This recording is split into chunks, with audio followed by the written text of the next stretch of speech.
Hello, I am Gregory, the poor typist, and welcome to another edition of Typewriter Club Live. Happy Easter! When I was scheduling this meeting, I forgot about Easter. It's not a top of mind holiday for me. So happy Easter. Um, our typing prompt for today, which could be skewed to be related to Easter, sort of, is one of our first lines. So nobody expected me to bring a typewriter to a party. Could be an Easter party, could be a birthday party. Have you ever brought a typewriter to a party? I have not. nor would I. Well, I don't know. I'm an oddball, so. All right, we have a couple people waiting for us. Let me let them in. And while they're coming in, I will handle the announcements. As always, I want to remind you that TypePals is and always will be free. I hope you will join us at typepals.com. If you haven't heard about it already, there is a TypePals podcast, which you can now find on just about every podcast directory, Apple, Google, Amazon, iTunes, I guess it is Apple, right? iHeartRadio, and so on. Just look up for Type Pals Podcast. And also, if you want to be on the podcast, you could just do one or two short recordings. Just go to inbox.typepals.com for more information on that. I do want to remind you today is the last possible day to sign up for the postcard exchange. So you do have to be a registered member of TypePals, but again, that's free. So register for an account, go to the events page, find the postcard exchange and register for it. And tomorrow I will be doing the matchups, and within 2 or 3 days, I'll get those sent out. So yeah. And then the last reminder is about the sort of the newest site we have going in our little community here, which is Type Co-op. So you can go to typecoop.com. It's intended to be kind of a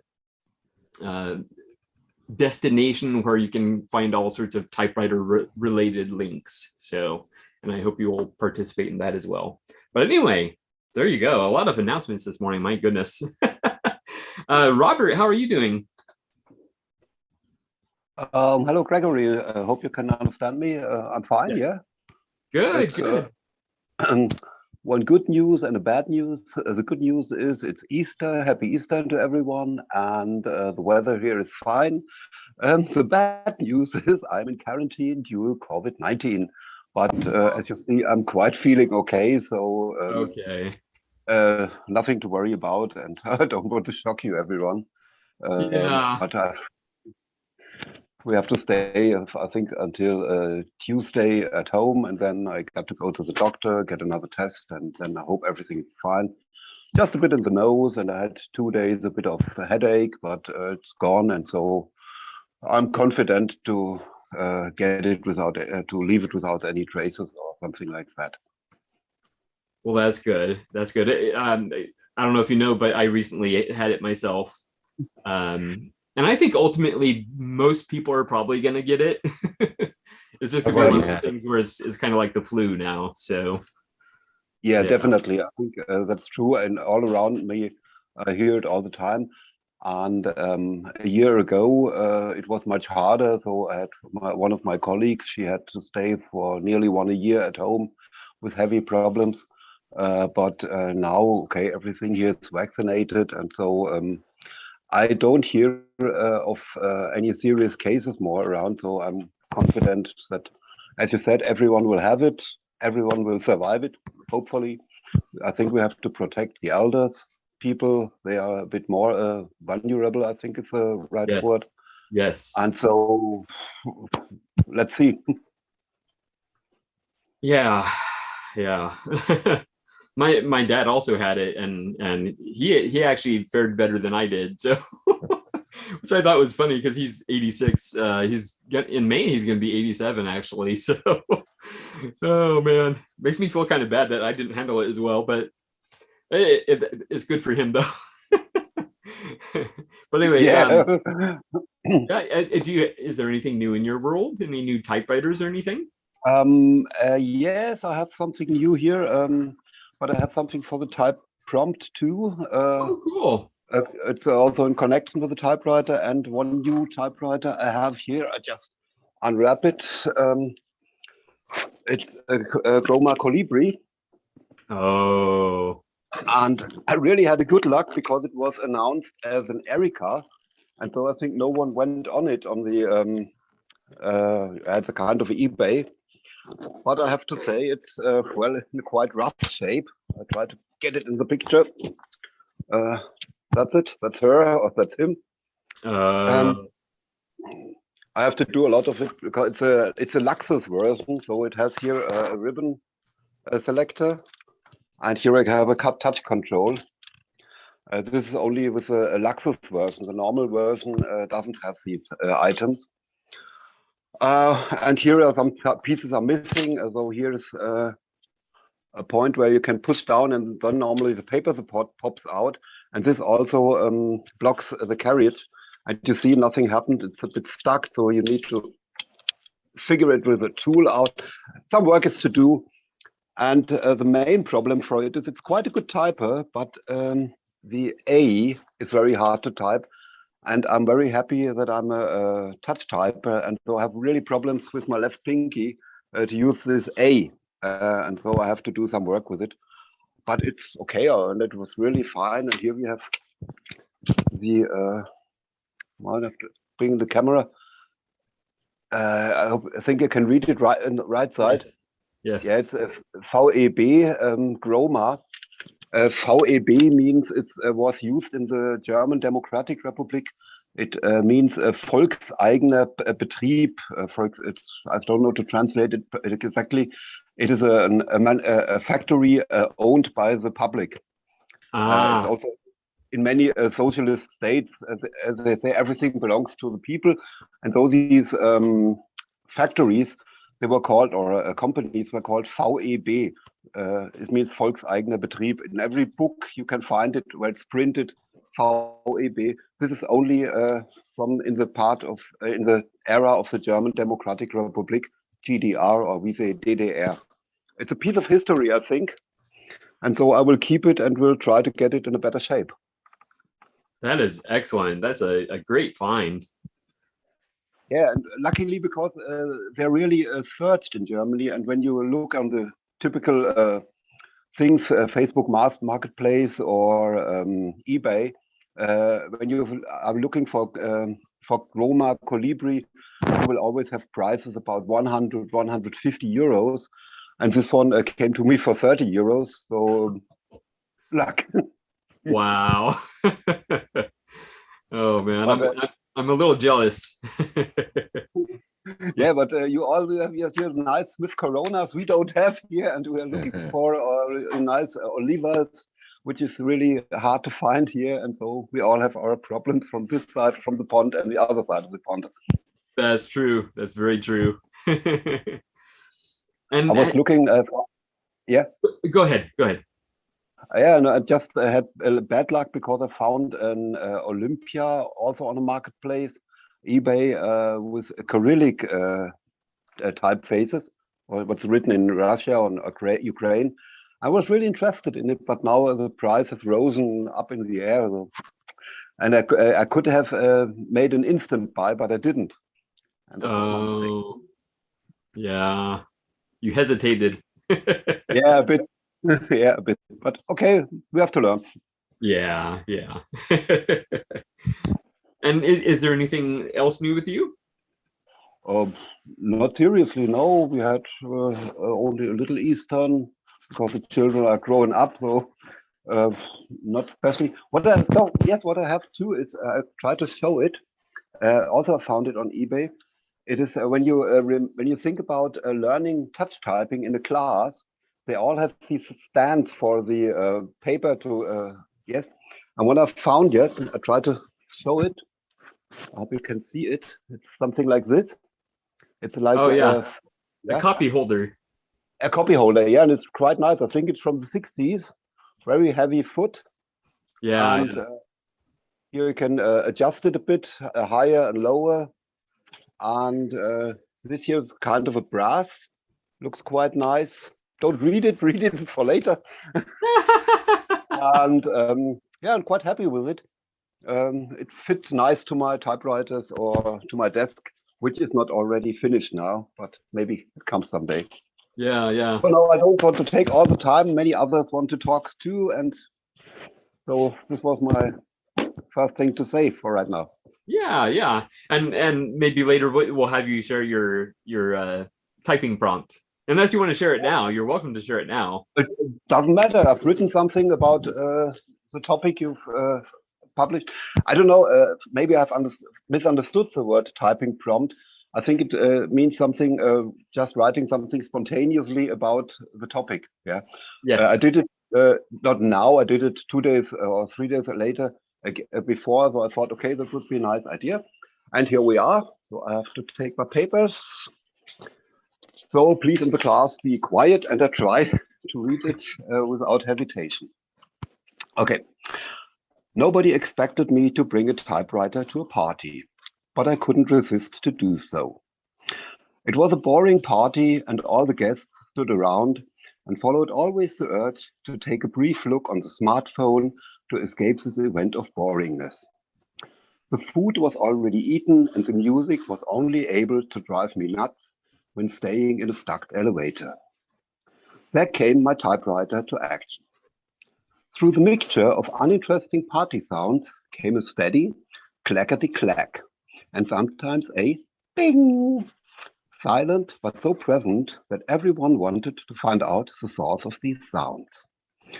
And in the same manner, as a good piano player has a lot of beautiful women around him and his piano, so I had a good bunch of nice people around me and my typewriter, creating poetry or fine nonsense with the typewriter.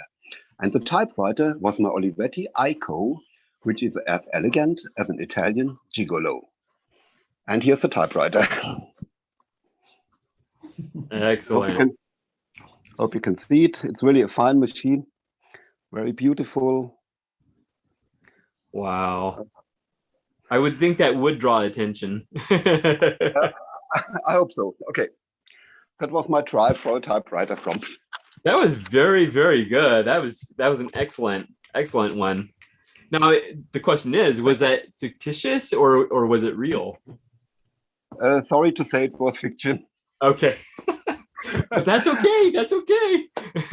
But whenever I will be invited to a party again, which I don't know, maybe I will really bring a typewriter with me.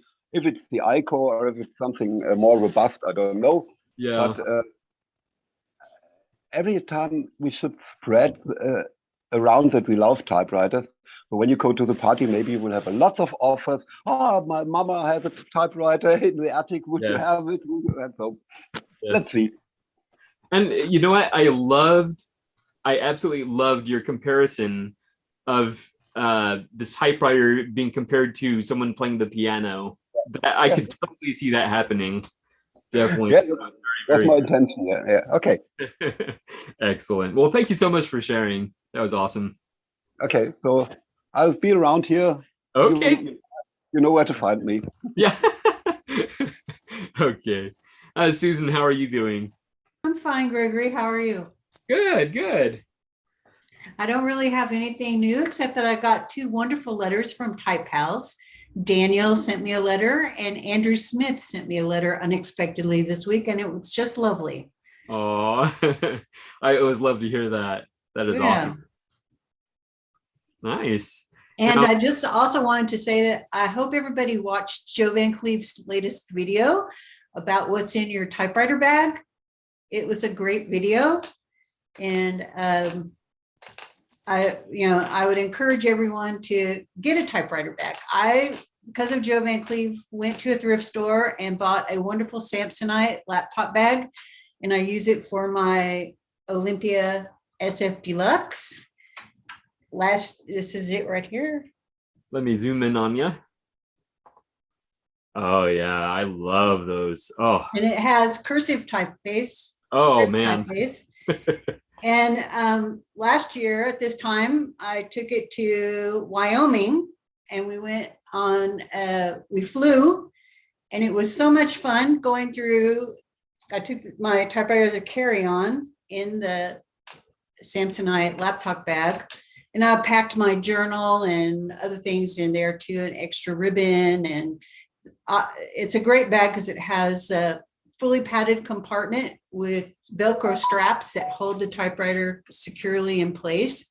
And then it has compartments, and you can put your paper or your whatever you want to, plus pockets on the front. And I found it at a Goodwill for $2.50, the bag. It was 50% off day. So it was a great purchase. And I went through security, and I had to open the bag, and everybody oohed and awed over the typewriter and talked about it. It was great. It was perfect. Oh. And this year I'm taking it to Colorado, and it's going to get a new platen. I'm going to have the platen changed out on it. And so I'm excited about that. And then on to Wyoming. My son lives there. But yeah, it was a great video. He packs way more things in his bag than I pack in mine. It would weigh a ton, but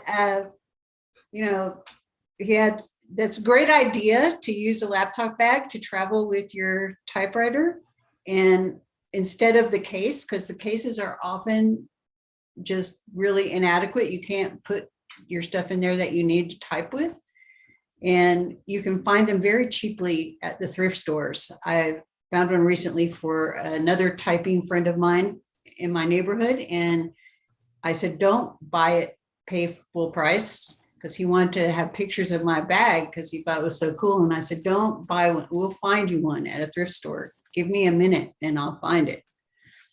So yeah, I love that video. So I hope everybody watched it, because it was awesome. I did watch it, and I have to say I love the videos that have Kevin in them. Seeing you can totally tell why they're friends. They're just like so in sync, and I have so much fun watching them interact. And they have very similar things in their bags, didn't they? Yeah, I know. Oh yeah, that was a really good one. Really good. Although I can't imagine taking that electric typewriter anywhere.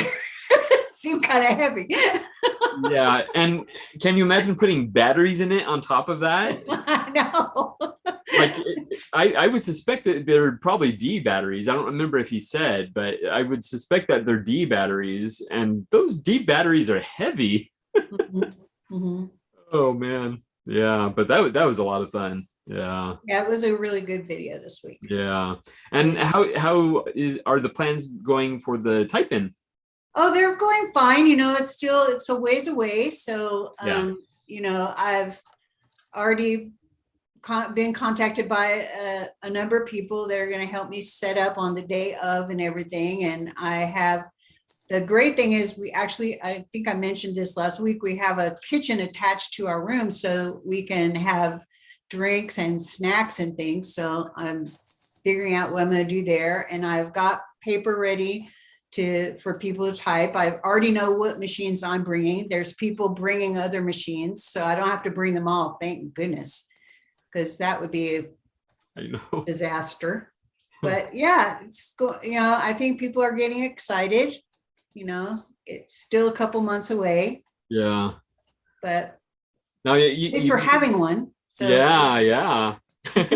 You mentioned that you were relieved that you didn't have to bring all the typewriters.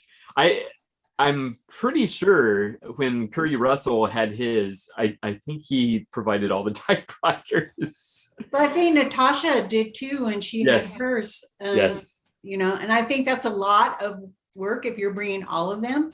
Plus, my typewriters tend to be more, I do have a few older than mid-century ones, but most of mine tend to be mid-century ones, and I wanted to bring a selection. Oh, the other thing I forgot to mention was I'm very excited about was I bought, and it's on its way to me, some Change a Type, the international type slugs. So that has the enye and the umlaut and everything. And since I speak various foreign languages, I'm so excited that I'll be able to type in Spanish and in German and Italian. So I'm very excited about that. Yeah. So they offered it on the typewriter classifieds, and right away I said, oh, I'll take it. It wasn't cheap. It was as much as I pay for a lot of typewriters. It was $30, but it was, I don't usually pay that much for my typewriters, but wow. I'm very excited about it, and I can't wait to see it. I asked him how much would it be to ship it to Texas, and he said, oh, I'll do it for free. And it ended up, it cost him $5 to ship the little package. And he said, oh my God, Susan, it was $5. I said, well, sorry. Yeah. But yeah, that was exciting. So yeah, I'm probably not going to be buying a lot more typewriters because my collection is unless it's something really spectacular. I have plenty of typewriters and I use them, and I don't really have a long list of typewriters that I'm looking for. However, sometimes you get surprised. That is very true. Like I would love a Groma Calibri. I know, right? Yeah, but they're way out of my price range over here. Yeah. And unfortunately, if you were to buy it internationally, the shipping would be insane. Yeah, I think right now the shipping is really the killer for that. Yeah, definitely. Although it is my understanding that other countries shipping to the US isn't as bad, but the US shipping to other countries, that's really bad. Well, my problem too is that I'm really nervous about shipping typewriters. I worry that I've seen so many people talk about the damage that happens to them. And I also really prefer to try it a little bit and see, not that it has to work perfectly, but I like to see if it has life in it or not before I plunk down my hard-earned money, Yes, definitely. Yeah, I definitely agree there. Unfortunately, I rarely get that chance. So almost all my typewriters I've just had to buy blindly. I do actually have a couple thermal typewriters on the way that, I'm just crossing my fingers that they actually work, because they were both untested, but there are two that I'm very, very excited to get if they work. Yeah, I've looked at the auctions on Shop Goodwill and everything, but lately some of the machines have really gone for I think, high prices, considering that you can't even try them, and then they end up not even being sold or paid for, and then later they relist. Yes. So I really don't trust that very much. Yeah.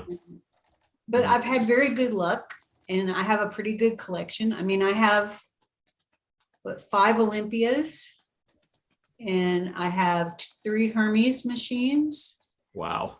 And I have a beautiful Smith Corona Silent Super in the blue color.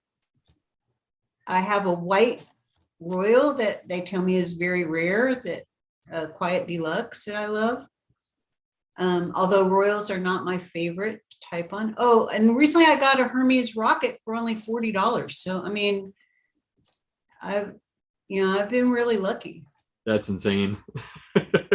So I can't complain. Like I said, I have plenty to type on. Yeah. I am excited about I'm taking 3 machines to my repair person in Colorado, dropping them off, and he's going to repair them all while I'm in Wyoming. And then I'm going to pick them up on my way back. And I'm taking one is my SG1 that I just love that machine. I call her Betty. And she has the senatorial typeface. The typeface I thought I didn't want until I got it. And then I just love that typeface. And I'm also taking this one, the little SF Deluxe, to have the platen changed on it. And I'm taking my Hermes 10 because this person, he was trained specifically by Hermes and Olympia. He's 76 years old. He's been in business for over 50 years. And he has parts. So if it needs anything, I know he can fix it. It types just fine, but I'm getting the platens all changed on them, and because it makes such a difference in typing. So rather than buy a new typewriter, I'm fixing up what I already have just to make them that much better. Ted agrees with that. Mhm. 2 thumbs up. Yeah. Yeah, definitely. And it's kind of nice that you're able to find the typewriters, so inexpensively, because then it's not such a hard hit, getting them repaired. So yeah, it makes it, I do consider if it's worth it or not. Like, I mean, I have an SM9 and I'm not going to get that one serviced. It works just fine. And I just use a backing sheet for the platen. The platen is hard, but it types just fine. It's just a little workhorse and it works really great. But this one, because I use it every time we travel, I take it with me everywhere. I've taken it to the beach. I've taken it to the mountains. I've taken it to, I love this little guy. I just really want it to be perfect, yeah. So, and that is a repair that I would never in my life attempt to change out the platen. Because I'd be so concerned that I would not get it put back together correctly. I know, right? Especially because it works right now. Yeah.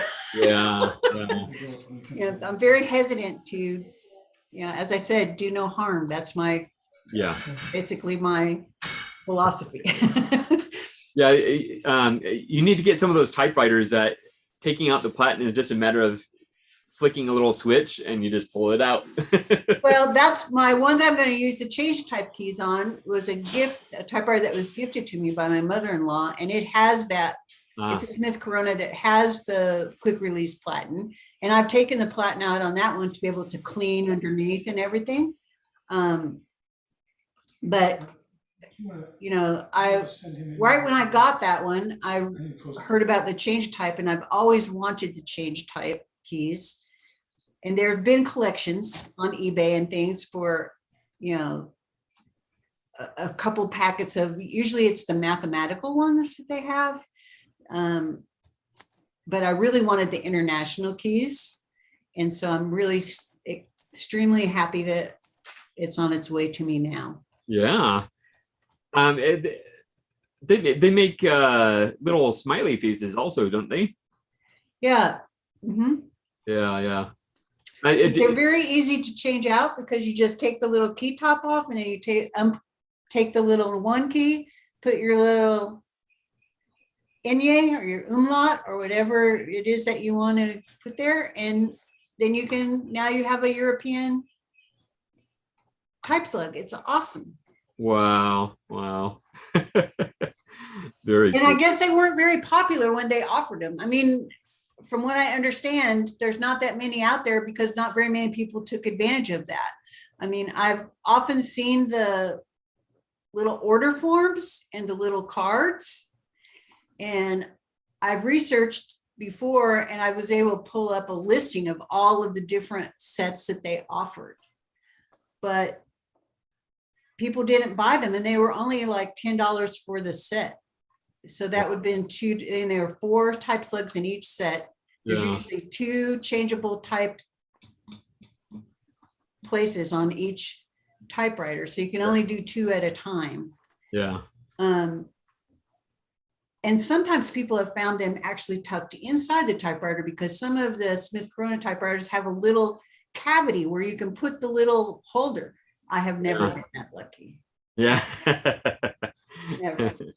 I forget who it was that showed that. Yeah, I think it may have been Mei Lin, actually. It was me, yeah, in her electric Smith Corona there. It had the little tray for the type holder. Yes. And that would be awesome, but I've never found one ever. Oh, you will. Never know. But meanwhile, I'm getting my international type slugs. So I'm very happy. Yeah, that's exciting. Excellent. Well, thank you so much for sharing. Oh, sure. Thank you for having me. Yes. Carlos, how are you doing? Doing well. Still always takes me forever to find that mute button. I know, huh? Actually, Anything- just Go ahead. writing a letter. Oh, okay, cool. Go Go ahead. Anything new in your world?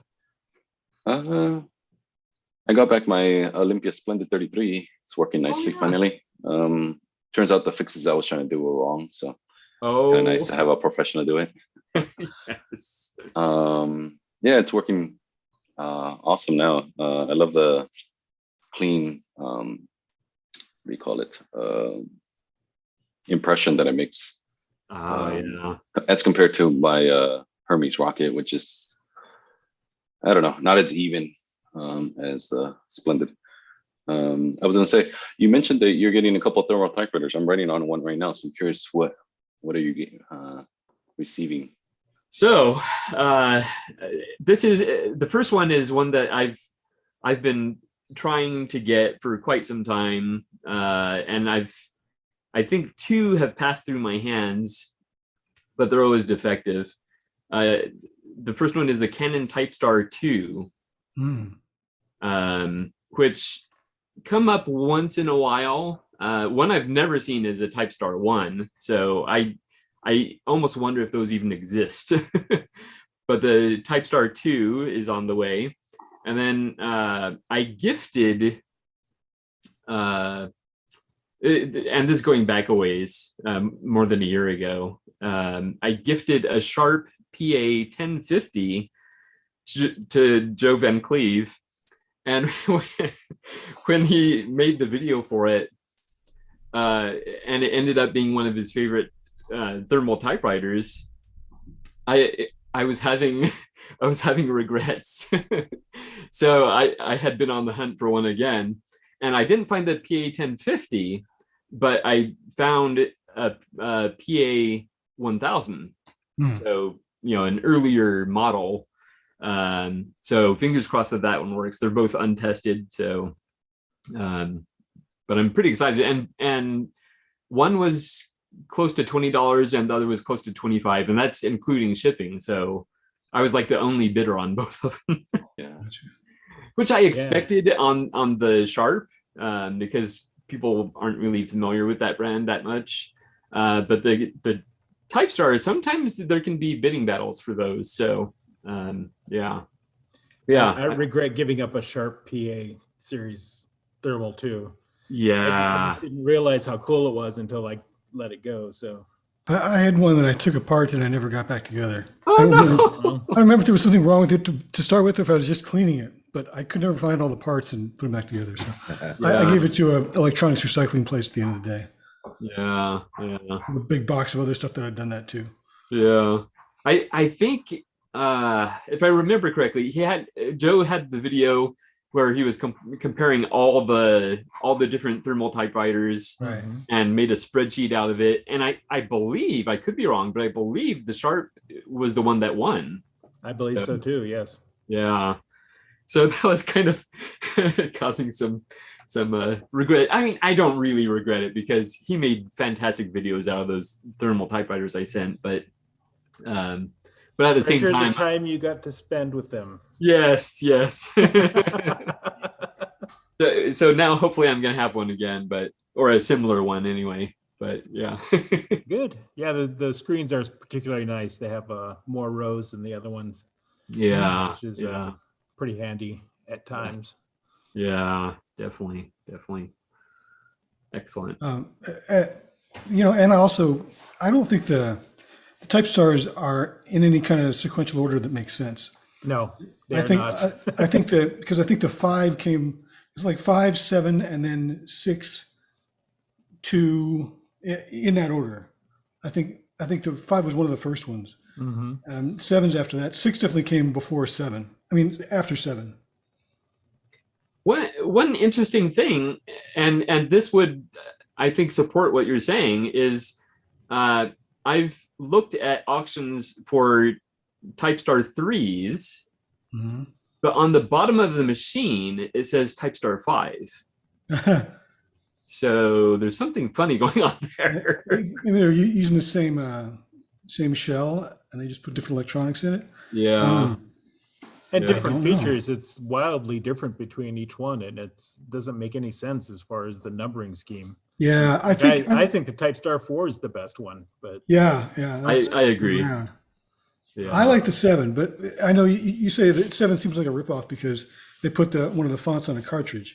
oh yeah, it's not In included. theory, So You could use other cartridges with it. I mean, it has a lot of capabilities that just weren't any value to anyone they threw out, but they made it a higher end machine.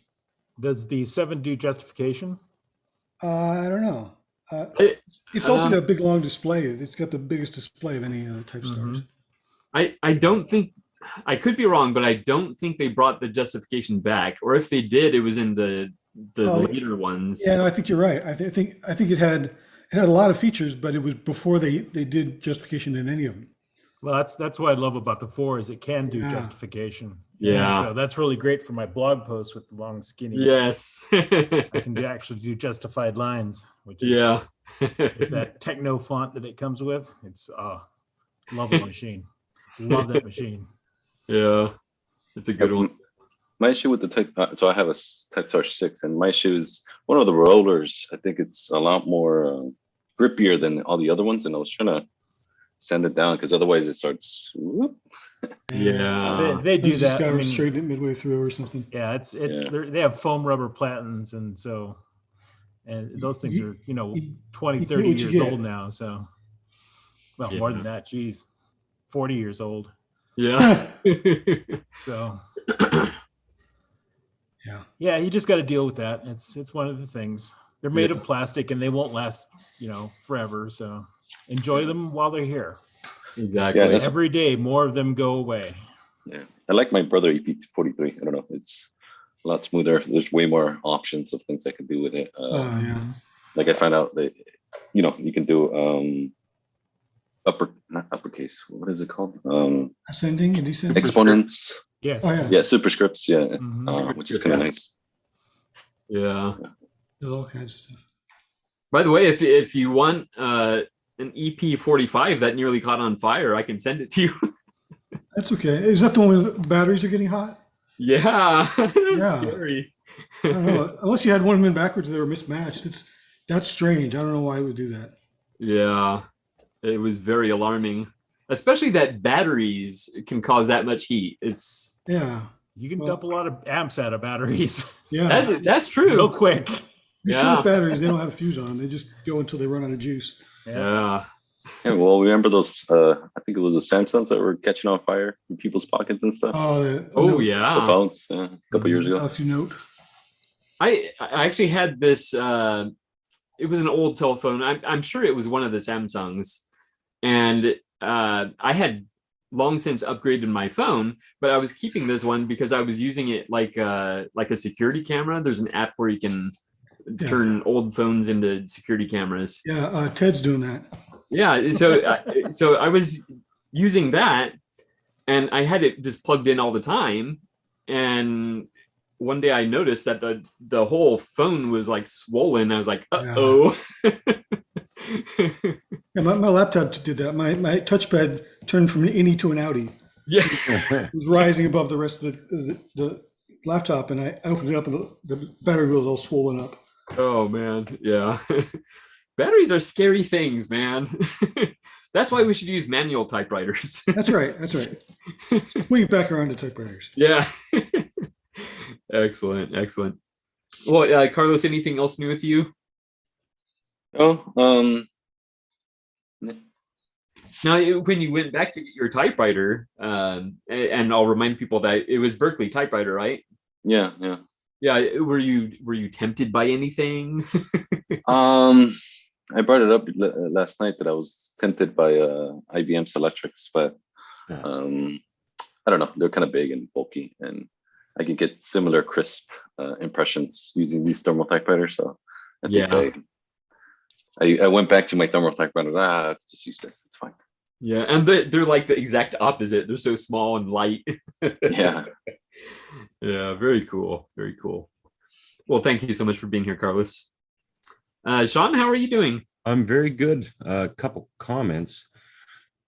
Gregory, if you had have sent that Sharp typewriter to Joe and he posted a video telling how crappy it was, then you'd feel guilty for having sent him crap, thinking that you had sent him. So either way, you were going to feel something about it. That's right. But better you feel a little bit of desire to, oh, geez, I really shouldn't have got rid of that typewriter. I need to find another one. So yeah. And then Mr. Monk, good to see you, Ted. I thought Ted was on his inset photo. I thought he was tapping his pencil or a pen there on his page, but I realized his pen was bending and flopped. And I realized that's a cattail. So yeah, never assume. Yeah. Yeah, no, things are really good. I had a good week. It's Easter. We got some family here right now, but I got a new typewriter coming. Obviously, it's just happened. I bid, sometimes you bid on things thinking I'm not going to win that, or somebody else will pick that up, and then miraculously nobody else bids on it. So I got a beautiful late 1920s, the two-tone Remington number 3, like for $70, which obviously I'll pay more for shipping because I'm in Canada, and like you were talking earlier, shipping anywhere outside of the US costs like arms and legs for any of us poor third world countries that live around you. But yeah, so it'll make up for a bit the fact it was a super cheap typewriter. So I'm sure it's got a couple little issues here and there, but no big deal otherwise. Well, my most exciting thing was I've decided to get into 1930s coffee. Like interesting. Like really historically stale coffee, or yeah, and it's actually not so bad. So this is a 1936 Silex vacuum siphon coffee maker. Oh wow! And the best thing about this is it works awesome. And now what's happening is as all the water, as all the water boils down below, this vacuum pressure from that goes up to the top and starts to fill everything up top with all the water where the grounds sit. And the only thing keeping it separate is this little glass rod called a Corey rod. And then as it fills up there, you unplug it once you're done water in the bottom. And then eventually it just steeps and percolates up top. And then the vacuum pressure changes as the temperature goes down. And then suddenly, where are we here? When you get back, it goes back down. Vacuums back to the bottom, leaving all the grounds back on the top. And I had an excellent cup of coffee in my 1950s Fire King. And you're like, oh, that 30s coffee is so good. And my wife goes, well, it's not really coffee from the 30s. I'm like, no, but the process is. And my brother, who's down from another city, goes, wow, like this is amazing technology for back then. I'm like, we always think we're pretty freaking smart, but we're not really. Yeah. Anyway, it was quite good. Wow. Yeah. And Excellent. probably the right coffee grinder too. Well, I got already pre-ground coffee, which is what we used. But yeah, I've got a little coffee grinder. But yeah, you'd have to get one of those old. I actually saw in the antique store. I saw this really weird thing I couldn't identify. It was like a juicer, but it was steel and it had little holes through it. I'm like, what the hell is that thing? And then I realized it was the grinding. It was the tooth part of an old coffee grinder. It was cast iron. Interesting. Very tangential to this story, but I've seen part of a 1930s coffee grinder, and I'm sure the rest of it is very cool too. Yeah. No, it was super cool. So yeah, 1930s coffee, 1930s typewriters. I don't know what's next. I gotta find something for living my whole life 1930s. Excuse me, did you call your mug a Fire King? Is that a mug brand I'm unaware of? Yep, it's a Fire King. So this is the jadeite. So this is probably the most the lights. Oh, I think your typewriter camera is better color. Yeah. So move it over by the pink. Yeah, there you go. You can see the green there. So that's jadeite. But yeah, wow. Fire King made a lot of different kinds of colors, but this is one of the popular ones. I mean, you'd find these in every trolley diner and every other little greasy spoon diner. Twisby's, yeah. It's also jade. Jade. Oh, yeah. Yes, yeah, the jade. And Yeah. So anyway, they shouldn't be too expensive if you go to the right place. But this is one of the smaller ones. There's some bigger ones that you'd get that were much thicker that you would find in like those greasy spoons and all that kind of stuff, because they had to withstand all the abuse from being used by people. Yeah. But it's just a sort of it's a very old school looking mug, that color and all that, right? Yeah. Yeah. So Fire King, look for jadeite, Fire King jadeite. They came in Cool. lots of different sizes and plates and bowls and dishes. And I mean, I just have one mug right now, but I've been looking for the bigger mugs that hold more coffee. Yeah, that's like half a cup for me. Yeah, old school coffee is like really small, like Yeah. coffee mugs now. I mean, even look at, Old toasters are like that too. Yeah. I've got a couple of really old toasters, and they've got tiny slots because big bread didn't happen until no. like the last 30 years or so. And everybody likes big bread, and I cannot lie. You other breads can't deny. Yeah, if you get diet bread now, if you get like low calorie bread, it's smaller and thinner. It fits perfectly in a 1930s toaster. Yeah. Okay. Diet bread. That's what. There you go, Sean. A 1930s toaster. That's Well, what. yeah. The problem is though, Gregory, I get my heart set on a certain Art Deco style model. In this case, a Sunbeam. I think it's a T50, which was sort of the epitome of the Art Deco styled. I'll be right back. Oh no, he's got one. Damn it. Okay. Anyway, I see. That's why I don't want to hear about this stuff, because then when I see it, I'm like, oh, Brian's got one. I got to go find one. But it had a little jewel on the side of it that a light shone through when the toast either was on or it got to a certain level, and the toast would automatically go down. And then when the toast was done, it would automatically come back up on its own. You didn't have to do anything. It just knew how to do all this stuff. And it's beautifully styled. I mean, it's industrial design, but Art Deco, and it's awesome. But of course, they're very collectible. And by the time I found out about them, they were already very popular and very expensive. So yeah, you get I just can't do research before I just find one. That's what I've got to really do. But yes, I know a toaster. Excellent. Oh, here we go. Yeah, there's, oh God. Yeah, see, there's the jewel on the side. Oh, yeah. That's a T9. T9, thank you. Yeah. Yeah. That is the most beautiful toaster ever made, everybody. Look at the etching on that too. Yeah. Yeah. Looks like from the future. It makes you want to have toast. Exactly. Very small toast. Diet toast. Yeah. So Brian, that looks like how many of those do you have? Just one. I've got a. Damn it. This one, and I've got another. I've got a Bakelite and Chrome one too. I forget what the brand is. It's a GE, and it's in pieces. I'm not done with it yet. But this one I replaced the cord on. Yeah. I got an old style lamp cord, and replaced it inside because it was all torn up and it was cotton insulation. So Yeah. I was afraid to plug it in. Yeah. But this one's all done. The other toaster, not as nice as this one. And it's not put together anyways, but. Well, thank you. That it helps everybody understand why I want one of those. Yes, they're really cool. They're very cool. Yeah. Now the question is Brian going to start the toaster database? No. Toaster Pals? Already. The Toaster Pals. We all make toast together. That could be the opening of the Typewriter Club Live, though, is everyone makes their toast. Is there coffee? That's Gets their coffee out. You sort of ease into the typewriter talk. Yeah.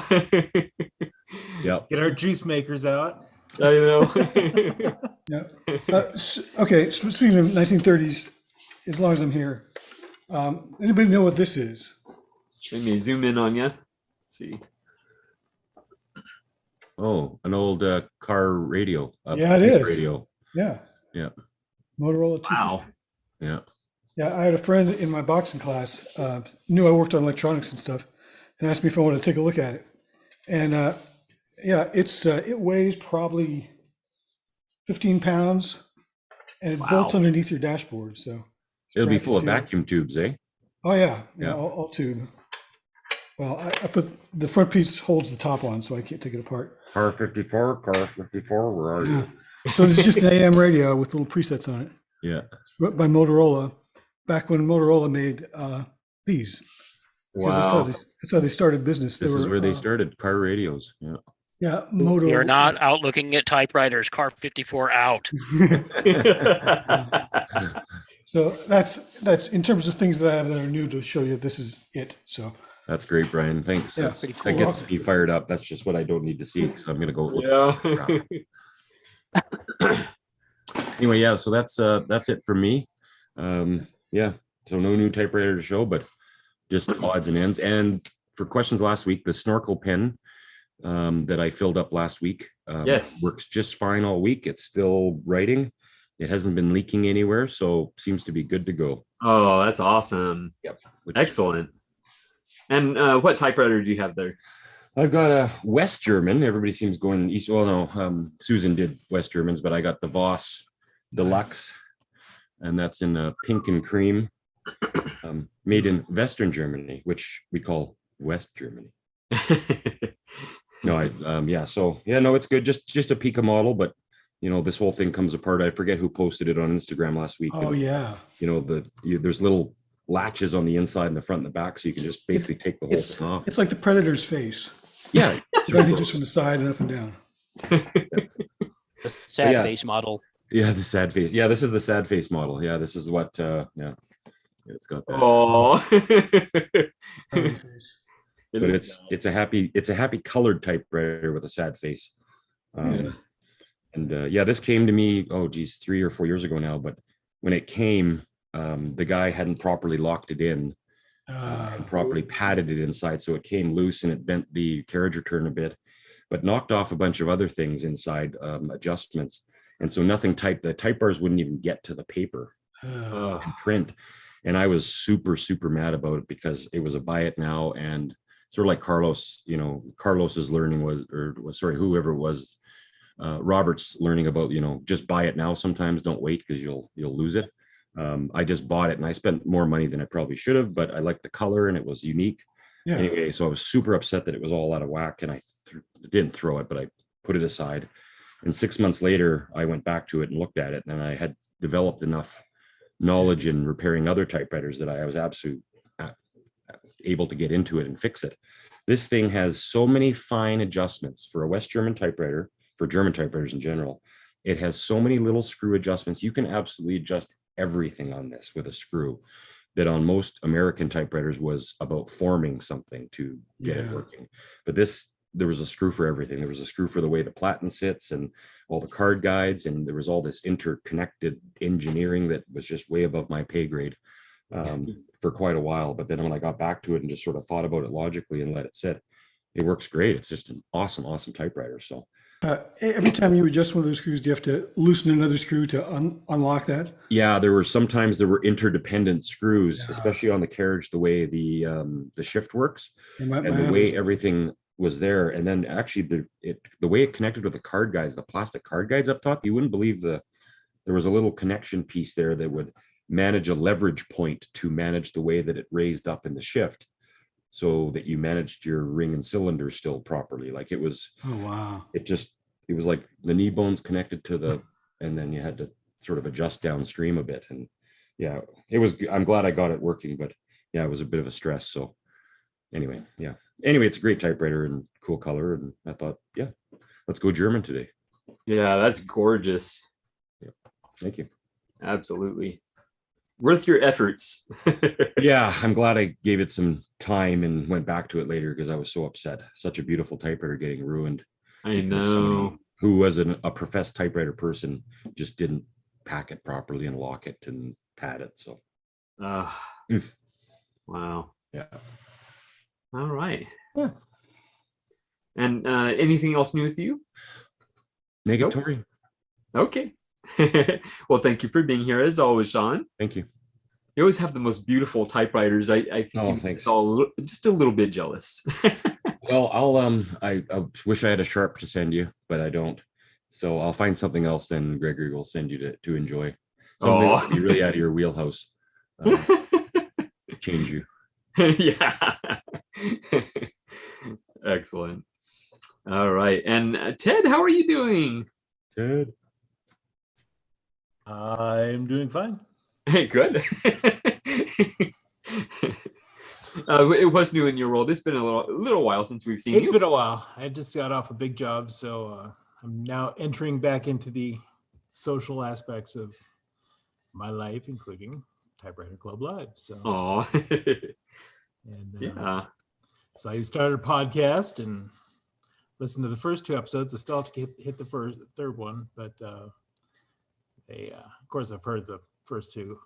Yeah. Interviews you've already done, but still, it's good to go back and listen to them. And yeah, the third episode, it does have highlights from our April 3rd meeting. Okay.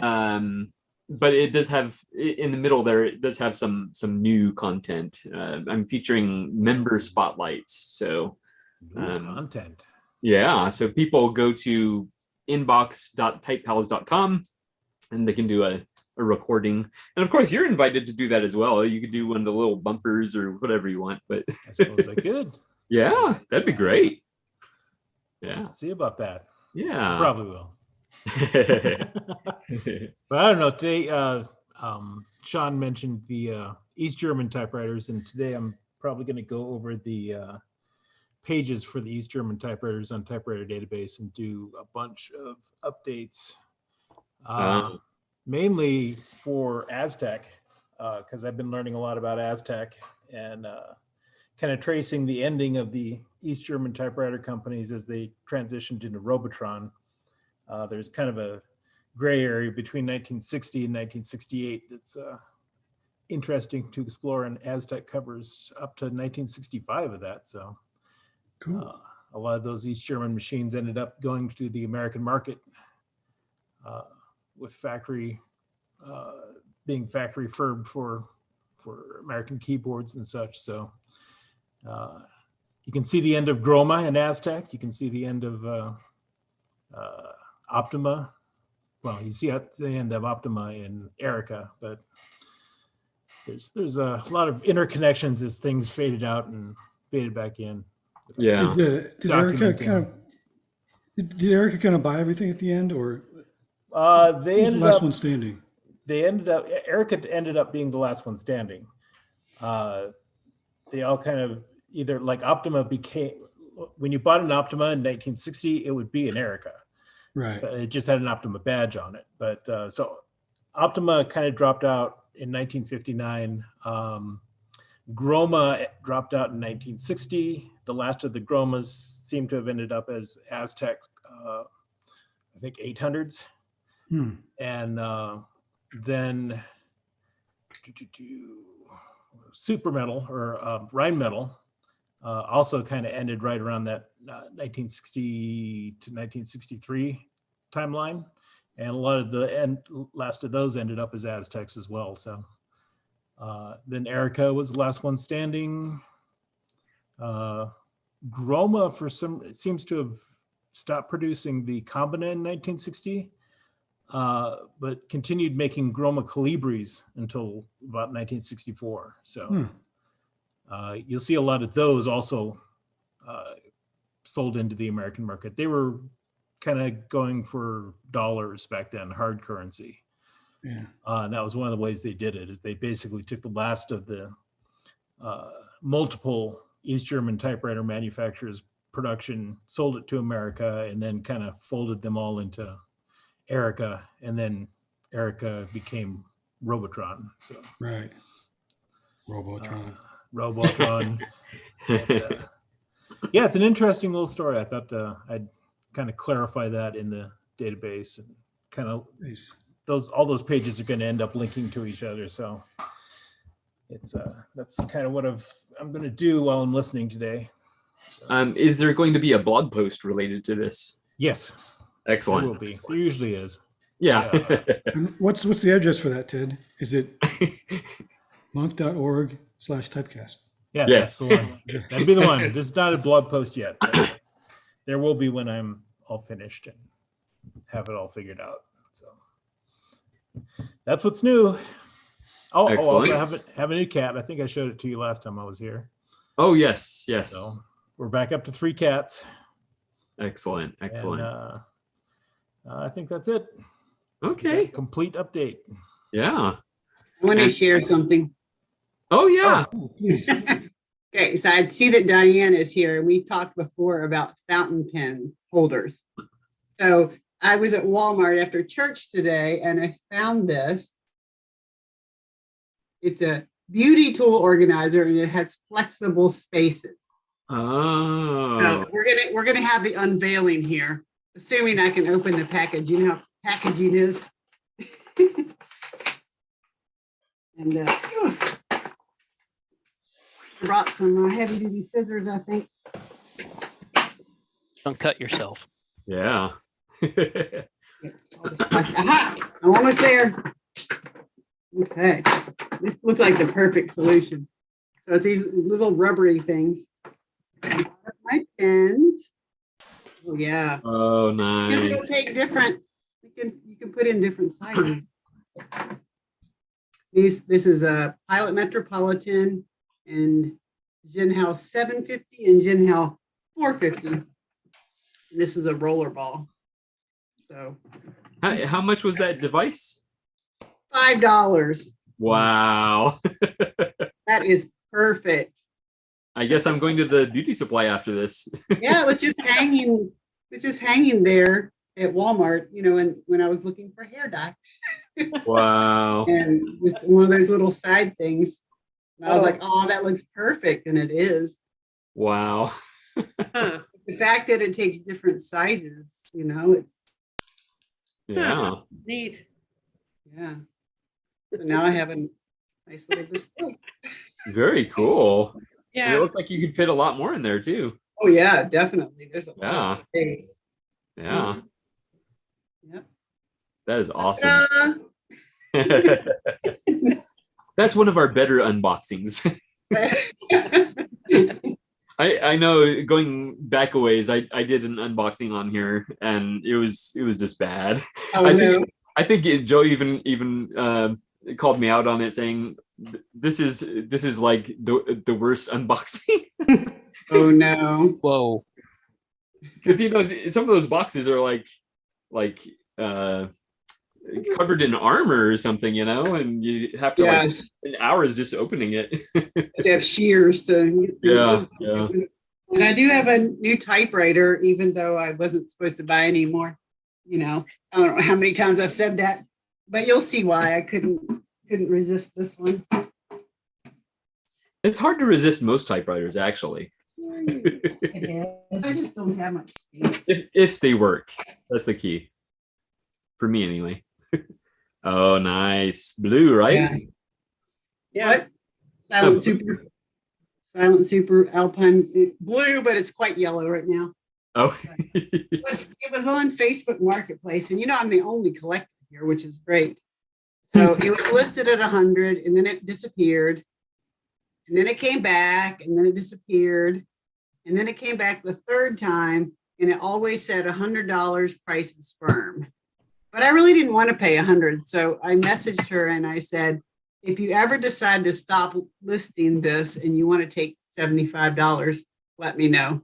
And she wrote right back, I'll take it. So much for the price is firm. yeah. Yeah, and it, in good condition, it works out of the, you know, right out of the case. Just needs to Excellent. get cleaning. Yeah. So how many typewriters are you up to now? I 40 at least. It's right around 40. Okay.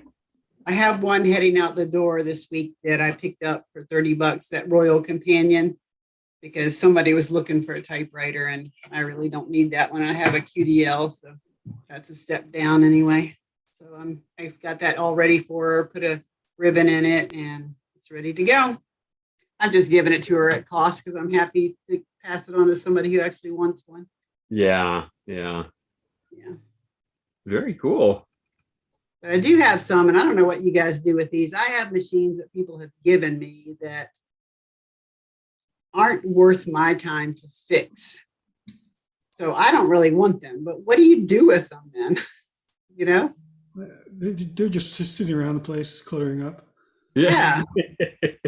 I have one over there that just sits next to my fridge. It's almost the same as one that I already had, but it was free. And the guy said, hey, I know you like typewriters. You want to come over and get this one? And one of them was really cool, and the other one was that. So I still have it. Yeah. I was wondering even about taking them to a typewriter shop and just saying, hey, do you want these? Because I really have no use for them. I've done that. What I'd love is if they wanted them and gave me, a credit for them to use on one of the ones they have for sale. That would be give it nice. to 'em. Yeah, Yeah, just give it to them. yeah. That's what I What was goes around thinking. comes around. It That- relieves you of the guilt of storing them. Yeah. Yes. Even Yeah, if you just I- need I- to part it out, they'll get parted out professionally and look nice at some point in someone else's house. Yes. Yes. Mhm. I know Ted has done that a lot with his local typewriter repair guy, Bill Wall. Bill Wall. Yes. Yes. So we got to support these people. Yeah, the closest one for me is in close to DC, so it's 2.5 hours Ooh. to take them there. Is But that on your way to Maine when you head up north? it's not. No. Mm. I don't go on Route 95, or Interstate 95. I go up 81 to Scranton, Pennsylvania, and then go over from there to avoid the big cities. Mm. Yeah. All right. Well, very cool. Very cool. Thank you for sharing that stuff. And it's good seeing you again because it's been a little while since we've seen you as well. It has. I'm glad to be here. Yeah. It's always good to see the faces coming back, so yeah. All right. And Brian, how are you doing? I'm doing good. It's my birthday today.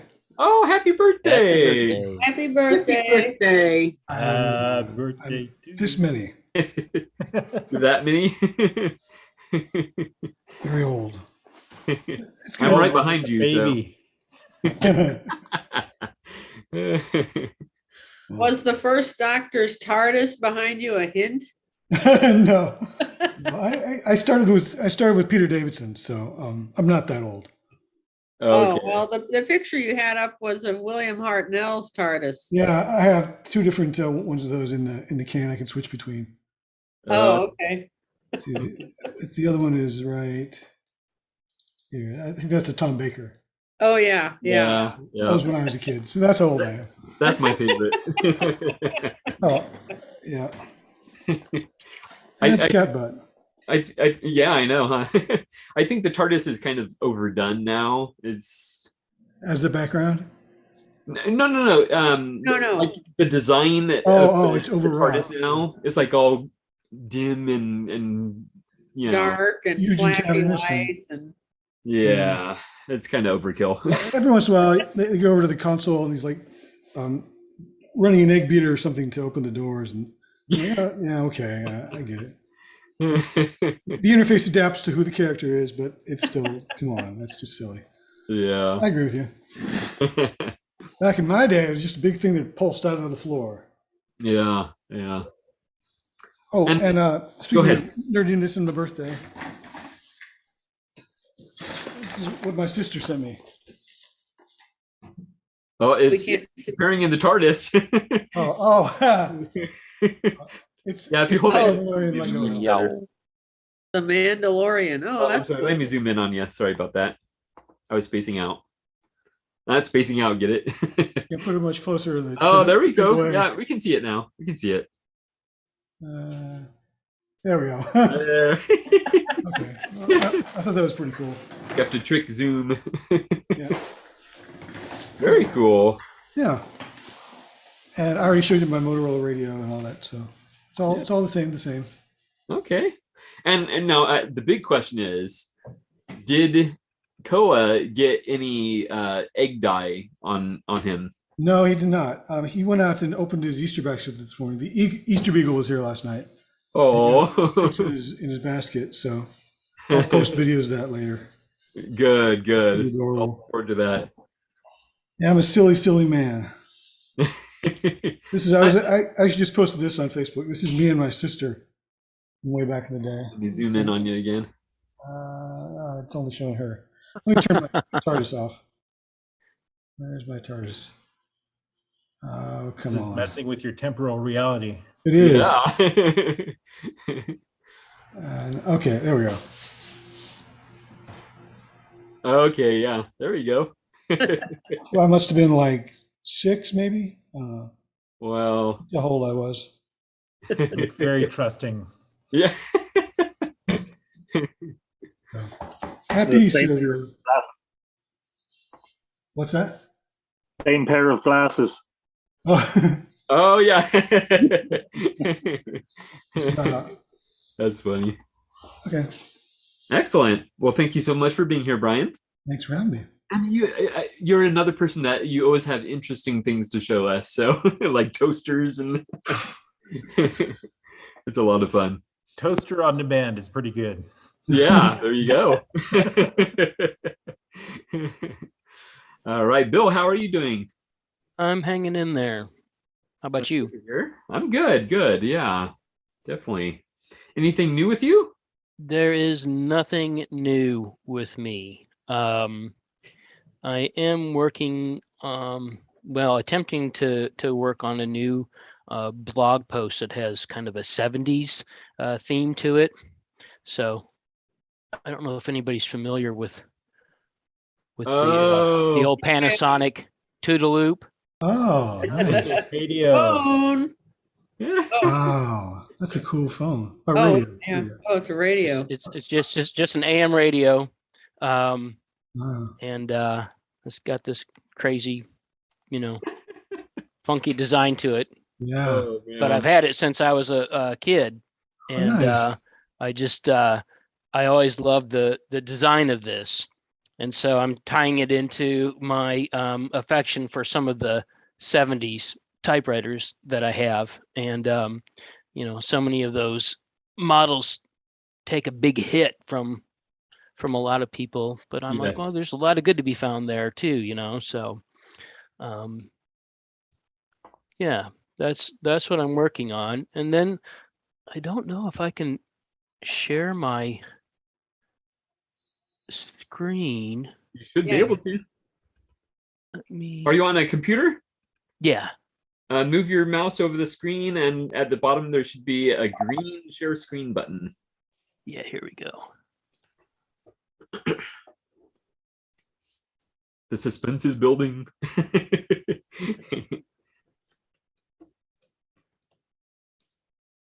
Oh, I have to go into my system preferences and grant access. Jeez. Oh, Let's see if this takes a long time or not.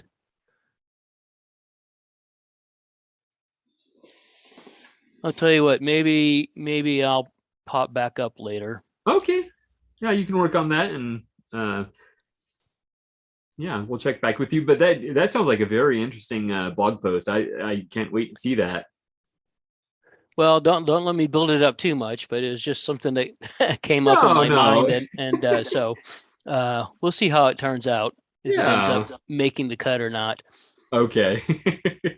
And by the way, on the new website, typecoop.com, your blog is listed under the blog. So yeah. Oh, cool. Alrighty. Very cool. You have a new website now? Yeah, it's a different service, I guess you might say. It's typecoop.com, and it's just intended to gather all typewriter related links in one place.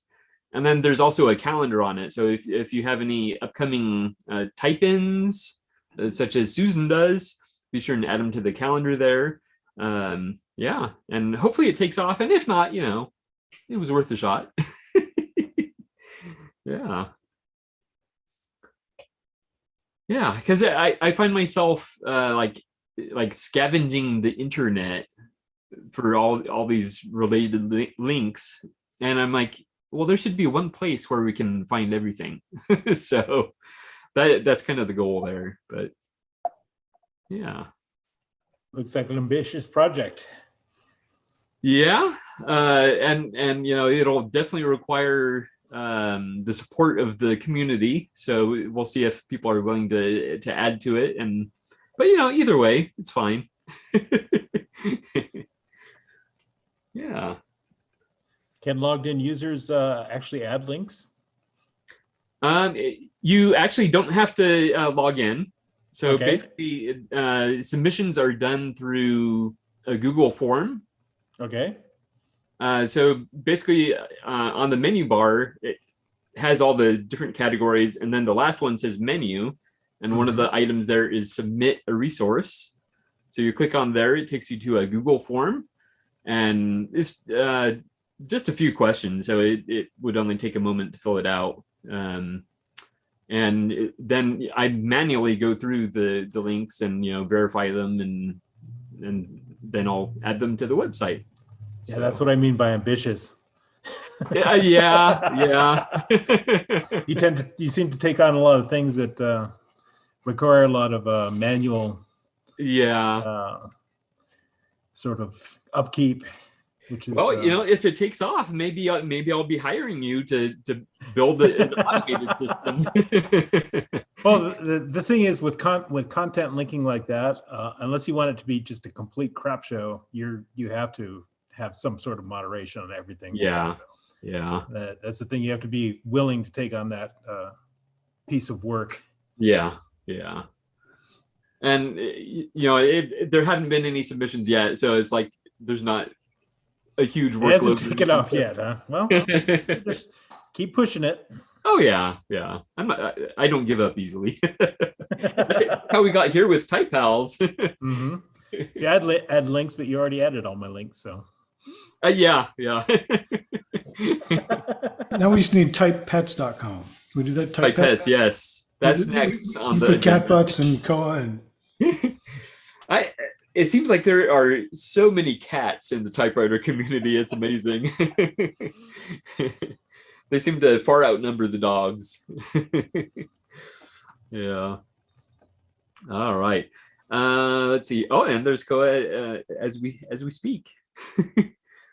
Let's zoom in on Koa, because Koa is just an amazing dog. Oh, he disappeared. Oh, there he is.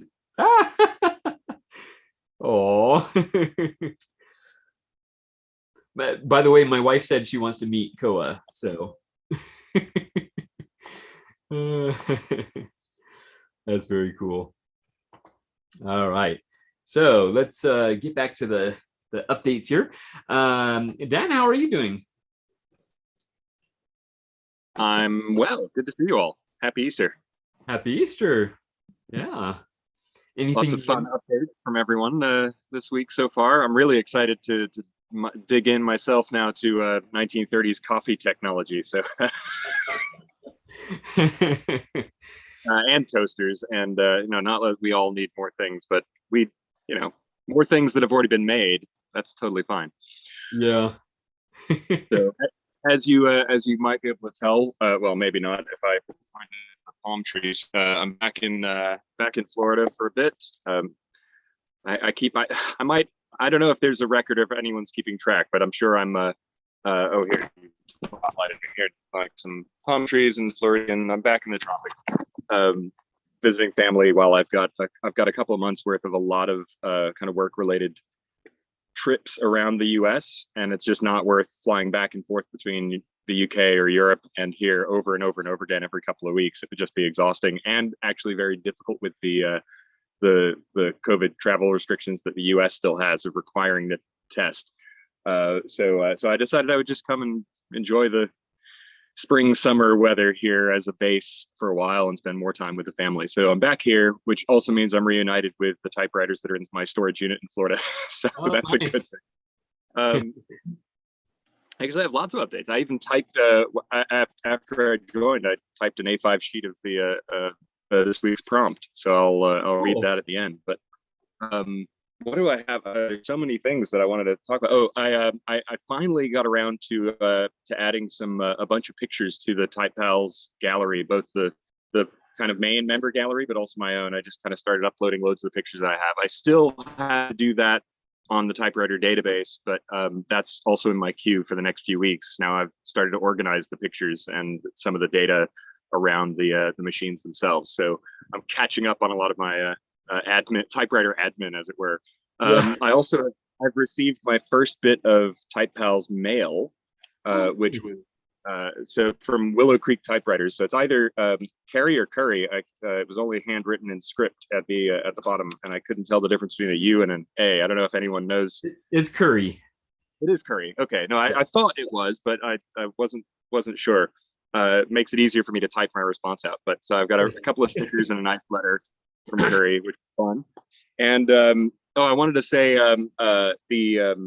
what Susan was saying about the Joe's video about bags. It was great because I'm a bag nut, but mostly on backpacks. As a designer, I'm obsessed with backpack design, and specifically because of all the cameras that I have. And I have loads of camera backpacks as a photographer, and none of them are great.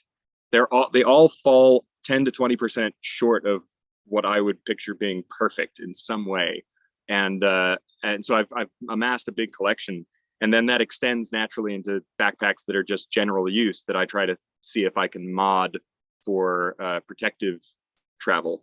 And one thing that I love, this isn't the perfect type or bag for any use, but this is a backpack that I got from a company in Scotland, in Glasgow, Track, who were brilliant. They make loads of really good backpacks and other bags, all made in Glasgow. Almost all the materials are even sourced in the UK, which is also nice, kind of locally produced. But what I love about this, it's not perfect. I've given them some feedback on some things that would make it better as a backpack, but I've been traveling with it for a while because it holds perfectly my I'm not super strong, it's just the lid, my Empire Aristocrat with room. So I can actually, I've done hikes with this, short hikes, but with the typewriter in the bag and pieces of paper and some other kind of things and snacks and other things, and it fits it just perfectly. And when I fly, it goes in this backpack, and it's just neat to think about how people transport typewriters today. But this little Aristocrat, and I guess the Hermes baby rocket, that are all the same size. They're just, as much as I love Olympia SF portables, for some reason this Aristocrat just kind of continues to beat everything else I have for just raw portability. But anyway, so that's one thing I wanted to note. And that video, for anyone who hasn't watched it, of Joe's, is really great. I also, in new stuff news, acquired for free a machine that I never intended to own a couple of days ago. It's an IBM Correcting Selectric 2 in the most boring color, the beige, but free is free, and it actually came from the family of an IBM exec in South Florida here that passed away recently, and they'd been not wanting to junk it or just give it to a thrift store or something like that. So it was on OfferUp. And I was looking for one for any Selectric for I was even asking around to borrow one for a design project I'm working on with a friend of mine. That's kind of a NASA themed poster project that we're going to have produced, printed in Florida, have a couple of NASA themed accessories that go along with it, and postmarked from Titusville, which is the nearest post office to Cape Canaveral. And where are you? I'm in Fort Lauderdale right now. Oh, so you're down, that's South Florida. I'm in Orlando. Oh, cool. Yeah, well, we're having it printed in Orlando at Mama's Sauce, which is one of the best printers in the Southeast. So I'll be bouncing up there at some point in the next month. But this project, we've been planning it on and off since sometime last year. But there's this wonderful poster that's been designed by a Brazilian illustrator, and my friend up in New York and I, along with another branding agency in New York, are kind of conspiring to put the project together as something bigger and better than what the illustrator would have been able to access himself in Brazil. And it's got a charitable component to it and everything else. But the typewriter themed element of it is that the certificate of authenticity, we wanted to be typed. And so rather than just type it on any one of my random manual typewriters that I had, I thought, well, it has to be thematically appropriate for 1970s-ish IBM or NASA, which most likely would be some form of IBM Selectric. So I started looking around. I was asking on the the typewriter Discord that's tied to Reddit. And I found a few people who were like offering to type it up for me and scan it if I couldn't find any other option.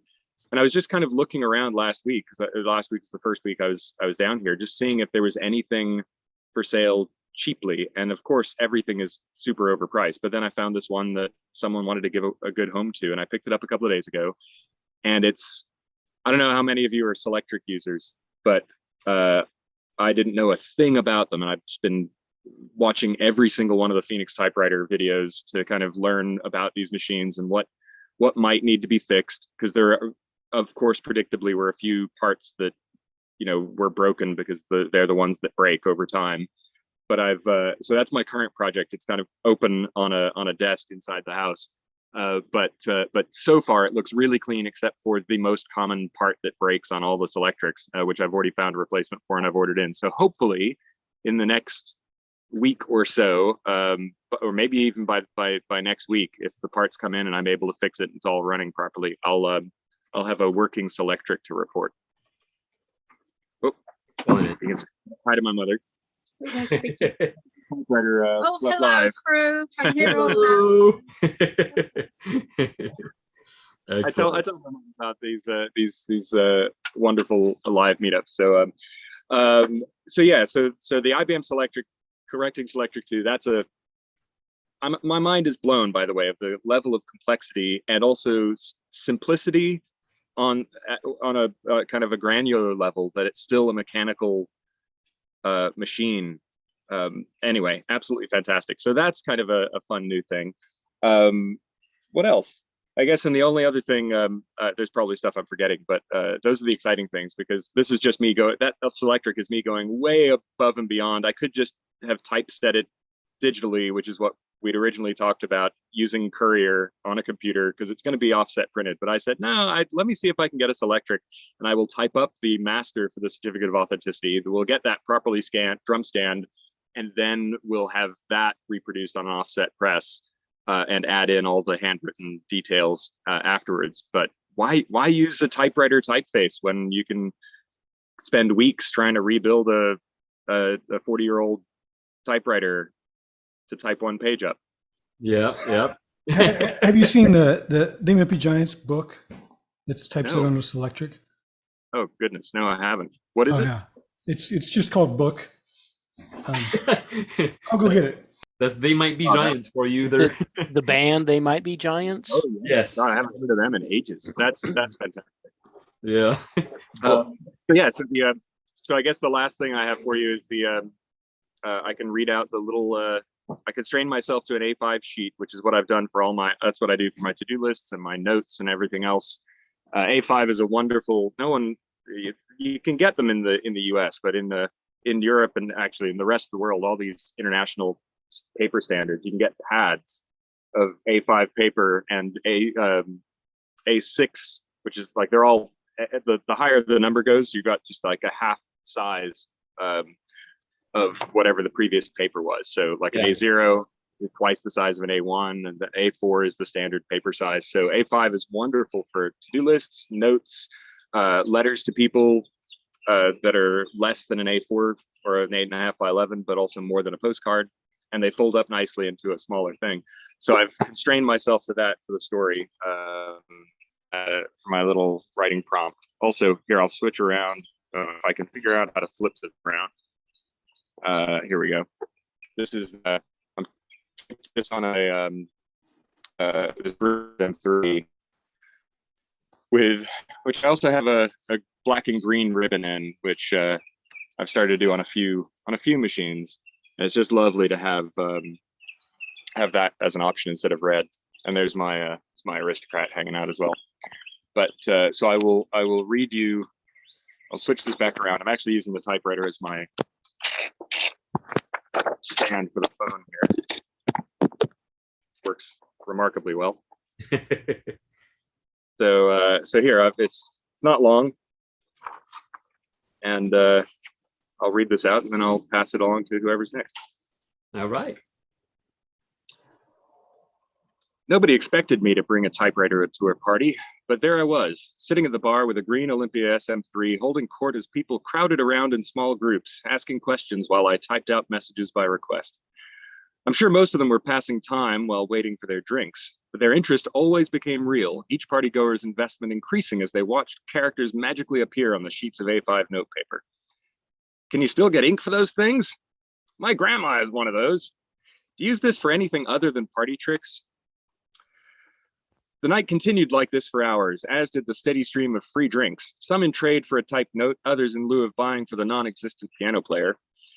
As the party was drawing to a close, a woman I'd not seen before came up to the bar, asked what drink I'd like, an old-fashioned please, and once my drink was in hand, proceeded to dictate a message.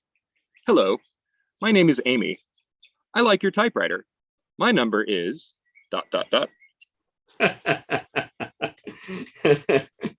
Oh, that's good. That was a fun prompt. I liked it. Oh, cool, cool. And you're the second person to mention or make a correlation to pianos. So that's very interesting. Oh, I've thought about that for years. I only took a handful of piano lessons when I was a kid, but I've been a musician my entire life. And I've always thought about the similarities in kind of finger strength and position and wrist position and like tension or lack thereof in both. And I wonder if that's where the ideas of how to type properly came from, because pianos have obviously been around for a lot longer than typewriters. But I haven't been able to. I've read up a little bit to see if I could find any direct connection written. I don't know if Ted knows anything or anyone else has seen anything about that, about the early typewriter schools. If were there piano instructors who kind of gravitated towards this stuff originally, or maybe nothing was ever written down about it. But yeah, that would be interesting to find out, though, because there's an obvious similarity there, so it kind of makes sense. Mm-hmm. Yeah, definitely. Well, very cool. Thank you for sharing that. Ted, do you know if there are any direct correlations between typewriters and pianos? Well, some of the first typewriters had keys to operate the mechanism. That was a very obvious connection at the beginning. As far as teaching goes, I have not heard any correlation between piano teaching and typewriter typing teaching. Mostly that's a shorthand correlation. Okay. But as far as early typewriters go, yeah, they're, I think the Thurber device had piano keys for in place of typewriter keys. Wow. Very cool. There's a correlation. It's yeah. Not in training, but in design. Yeah. Excellent. Well, thank you for that information, Ted. You're very welcome. Yeah. All right, let's see. I think we left off on Anthony. How are you, Anthony? Hello there. Hello. Can you hear me okay? Yes. I'm in a different room today. Yeah. That's okay. On the laptop. How's everybody? Happy Easter and happy birthday, Brian. Yeah. Yes, happy Easter and happy birthday, Brian. Is there anything new in your world? There is, yes. Okay, excellent. A new arrival. Ah. So I'm going to just whip it into view and immediately the whole room will know what it is. I know you will. Straight away. You ready? Yeah. Da-da! Oh, Valentine, yay. See that? Straight away. Yeah, these things are quite rare, but not exceptionally rare. But what's really rare is for the case still to have the rubber latches intact. Oh. So that's usually a good sign. Everything is brilliant except for that thing that's dangling down, which some of you will know is the drawstring. Now, it's not broken. It's just detached. I mean, I can still see the loop on the end of it. I don't have any expertise in how to reattach it. The spring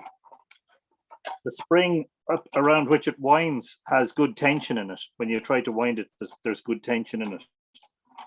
So as soon as I can either figure out how to do it or ship it off to my good friend Colin, he's the magic typer. He's in Kilkenny, and he reckons he can fix it fairly quickly. So once that's done, That's great. That- Yeah, or you can just prop the right side of the typewriter up like an inch or so, and then the carriage will just slide that way when you type. Yeah. Have if it- it's either, yeah. I know a number of people say that that's a very easy repair. And I would be surprised if Phoenix Typewriter on YouTube doesn't have a video on it. So maybe you could try and look that up. Phoenix Typewriter. Yeah, I've watched lots of Dwayne's Oh, okay. videos. Okay. Yeah, lots. You'll feel I might- amazed I might when search for when that. you finally do it. Get the courage and turn it upside down or whatever you got to do to get to it. Once you fix it, you'll feel like a samurai typewriter repairman. Yeah, I look at thrift stores and things. I look for the typewriters with the string hanging out because it's so easy to do. Other people are terribly intimidated by it, so they sell for cheap. Yeah. Yeah, well, I mean, I got it cheap, relatively cheap. I got the seller to knock 150 euros off it. Oh, wow. And I can Nice. tell just by looking at the keys, it doesn't look like a typewriter that had very heavy use.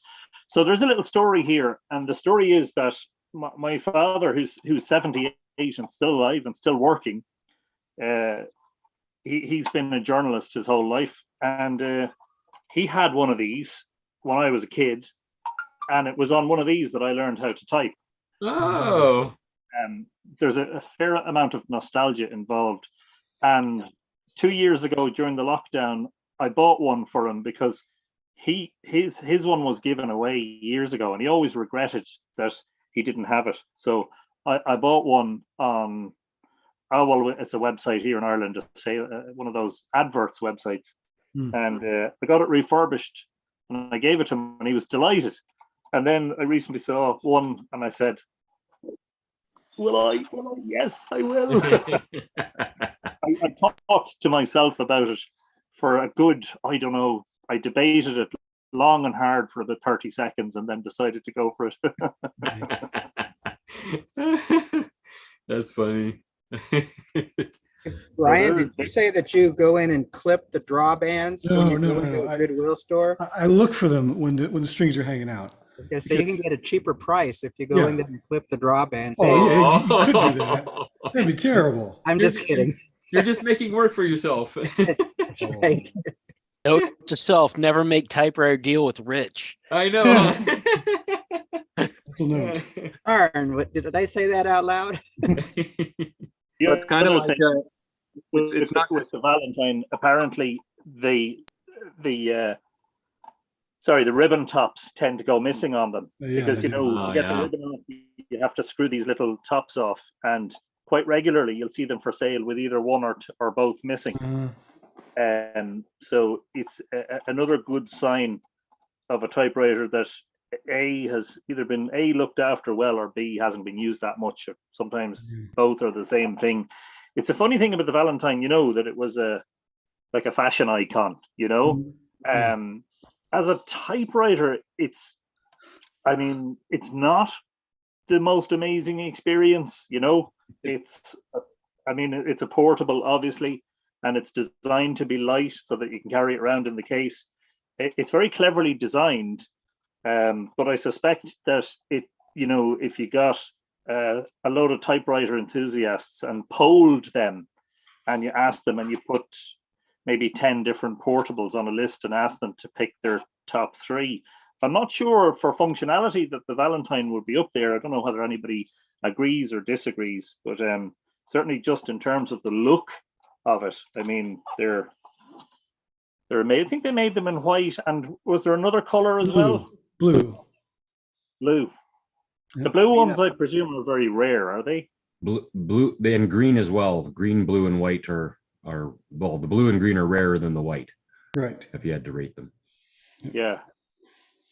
Yeah, but they sell for crazy prices. Oh yeah. Yeah, I was really interested in getting a Valentine, and then I got a Remington Starfire instead because it was like a quarter of the price. Yeah. And it's that same red color. Yeah.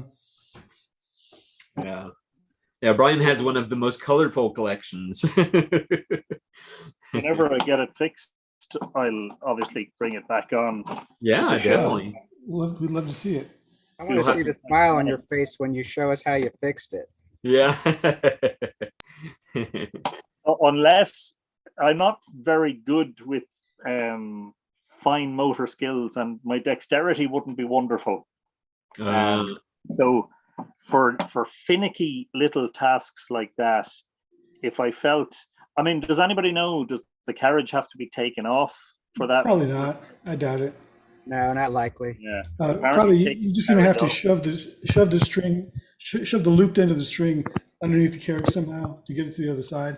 Yeah, you just look under to see where it's connected under here. Yeah, and there'll be a hook or a tab or something. Yeah, there'll be a tab or something like that. You just connect that loop onto, and I can't see it. It's facing the wrong way for me. You just have to look for something. That Yeah, so you'll turn it upside down, thread it through wherever it needs to go to come up.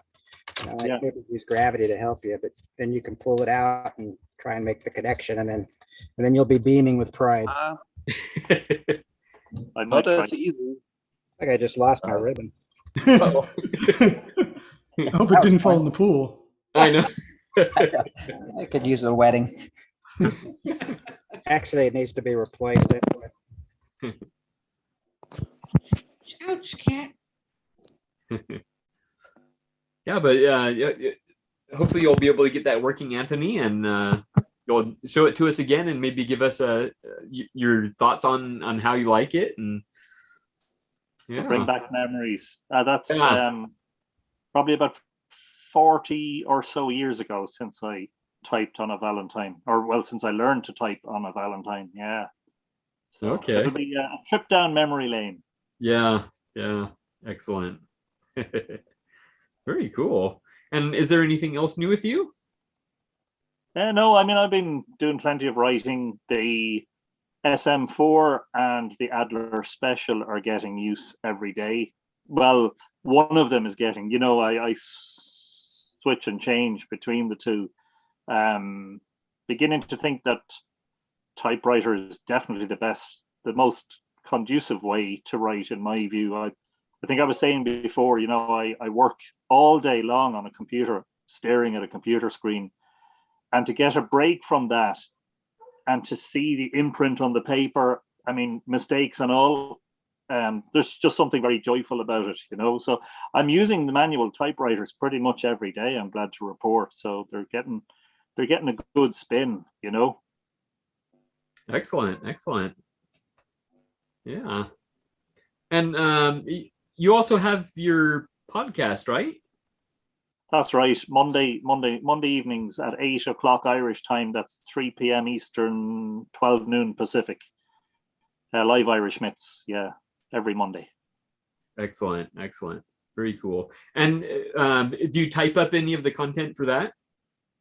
I do from time to time. I don't often, because those episodes tend to last an hour to an hour and a half. Obviously, to try and script something like that would take. I wouldn't have the time to do it.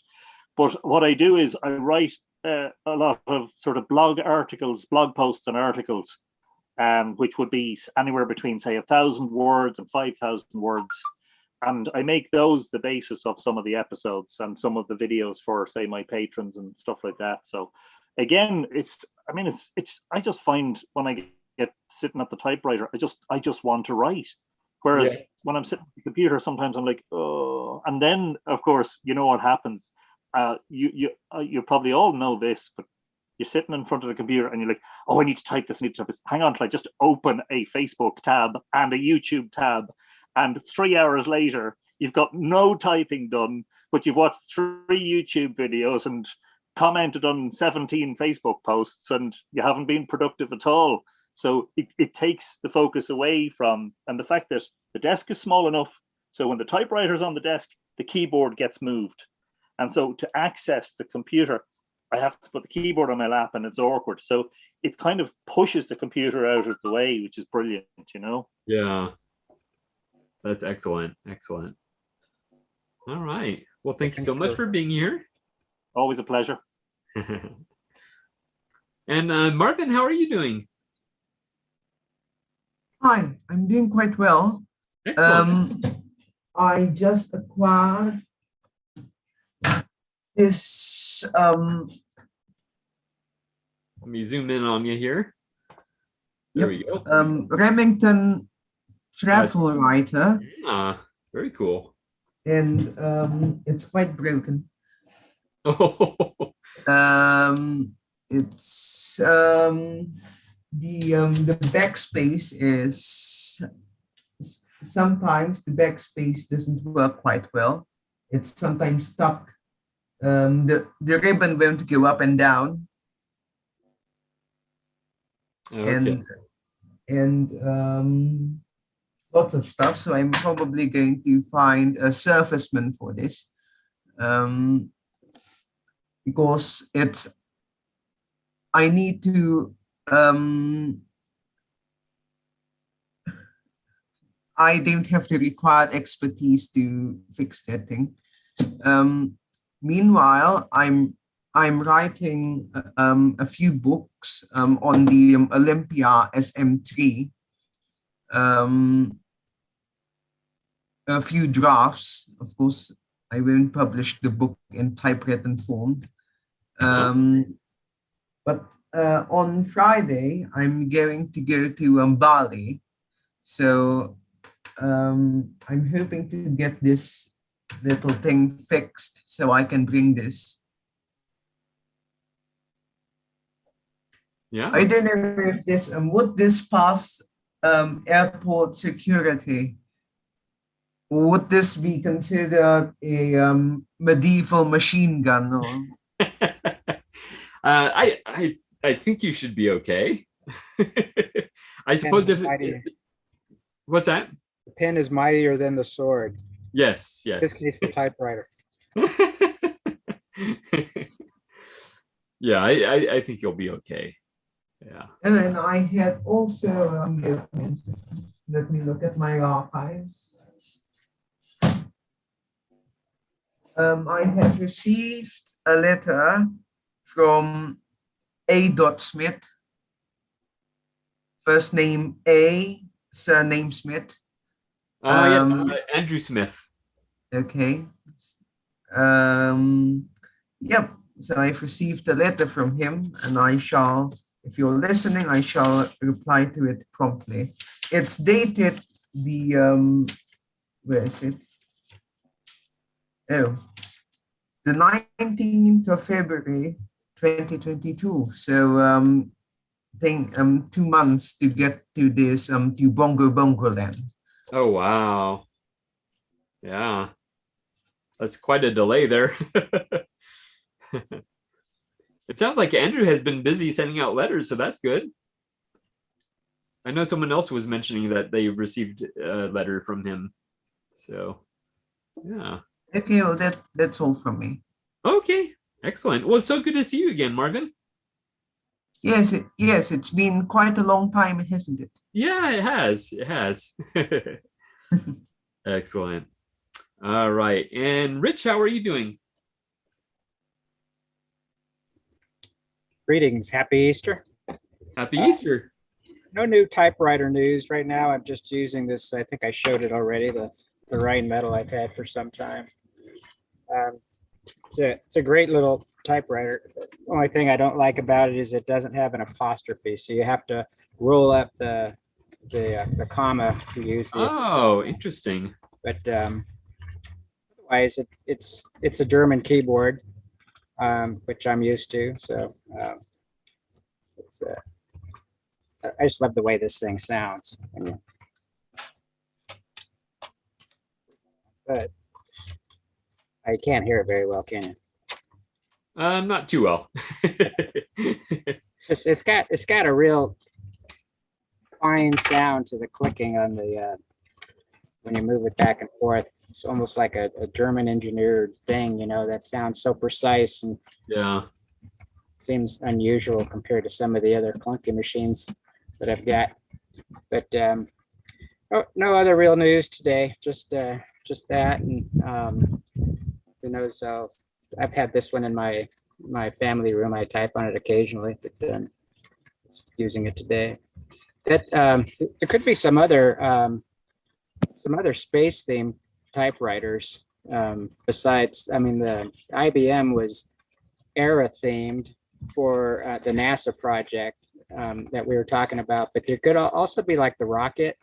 There's a galaxy, there's a satellite, there's Antares is a star. I could make a whole list of these space themed things that could be used for that. Yeah. And then of course with the IBM, you could get a ball that has different fonts and find the right one. But yeah, it's only thoughts I've got for now. Yeah. My contribution. Excellent. And it looks like a beautiful day there. Yeah, we got a little bit of humidity. Not too bad, but we've had very cool mornings, which is unique for mid-April. I've even had my door open, you know, in the back. In fact, I forgot to close it last night, the sliding door, and it was perfect weather here. Maybe, I don't know what it is. It feels like it's about 85, but it's lucky. The global warming has us with the second winter or second cool spring coming up here. So we're happy. Yeah. Excellent. Well, it's so good to see you, Rich. Thank you. Nice to be here. Yeah. Real quick before we continue with the updates, I do want to check in on the YouTube chat. Let's see. Let me get to the right one. Here it is. All right. So just a few comments, but there's one in particular that I'm excited about because you see there it says dub context. So dub context actually did he didn't do the theme song specifically for the podcast, but he made the song Typewriter, and I used it in the podcast. And he had mentioned that the typewriter that he used in the song was a German typewriter. So I've been meaning to ask him, specifically what typewriter it was, but yeah, but it's very cool to see him there in the comments. And then also a hello to Brett Manuel. He says, just recently found out about TypePals and joined, ready for the first postcard swap tomorrow. Just a quick hello, because it's nearly 2 a.m. here in Oz, Australia. Yes. So he's probably long in bed now. Excellent. All right. So, but it was exciting to see dub context in there. So I thought I would share that real quick. And let's see, Mike, how are you doing? Okay right now. We lost our puppy this week, and yeah, she was 6 and it was very sudden, very bad illness that she got. So it's been rough for us. But other than that, not much typewriter. I did manage to get 1 letter and 1 postcard off this week, so that was good. But I don't have any excuses for why the rest of my correspondence hasn't gone out yet. But I'm a bit behind. Yeah. And, we took her everywhere. So. I know. Sorry to hear that. That's sad. Yeah. Thanks. Yeah. Sorry about that, Mike. Jeez. Yeah. Thank you. Typewriter wise, I've seen typewriters at places we've been over the last couple of weeks. Nothing's been tempting. I have sort of a rule right now as to no more standards because I don't have room for them. Yeah. And, which also kind of rules out Selectrics and things like that. I have a lot of experience with Selectrics from work. And I used to rescue them at work and hold on to them for a while until they didn't work anymore. So at least there, but I never brought any home. I've seen stuff, but it's been either, they weren't like expensive, but they were just sort of costly enough that I wasn't tempted to get any of them. So, I guess once you get to a certain number, and my number is fairly low, I think I'm only up to 16 or 17, but you're not at the point where picking up every typewriter you see, but, waiting for the ones that kind of move you and you want to try. Exactly. So that's where I am now. Okay. But, and then speaking of standards, I've got the SG1 on the desk, which so I don't move that around a lot. I'm using that for a little bit. It's, the only thing I don't like about, well, it's ribbon reverse doesn't always work, but or the ribbon feed, but it's got elite type, so it's, it's smaller than I like, but it's so crisp that it's very readable. Excellent.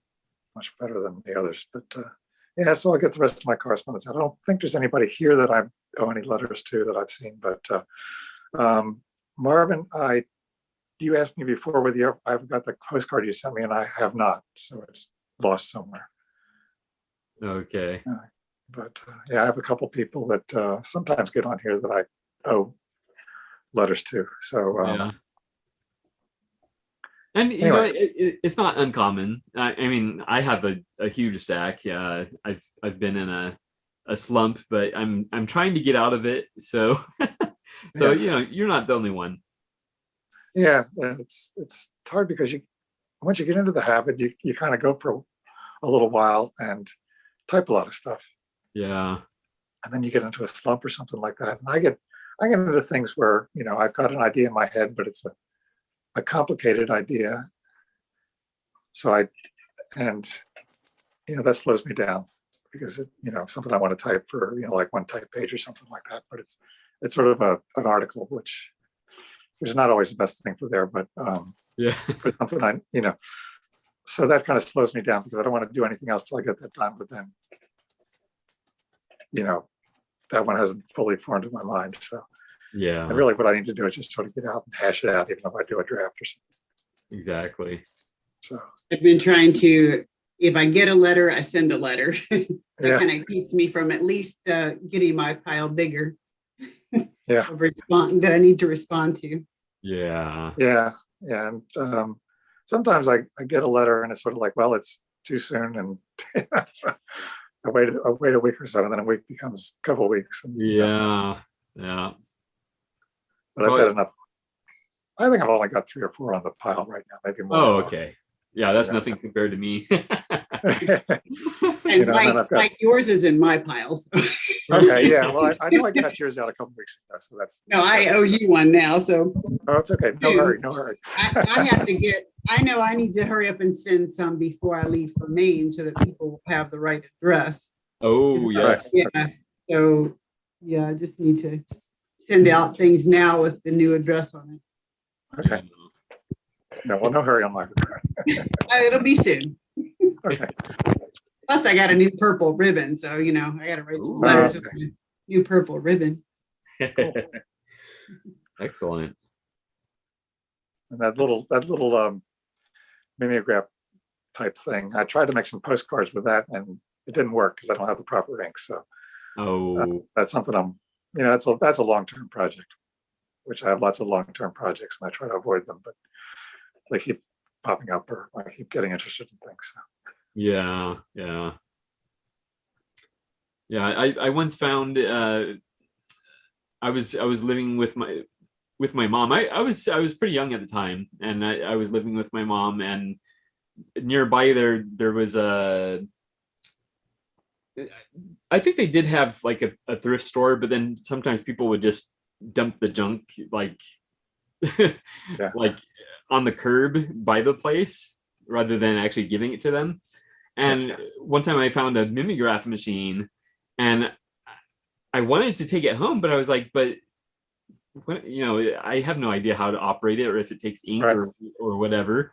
And that was like, I think that would have been before the World Wide Web. So, I had no way to like research it and find out. I guess I could have possibly gone to the library.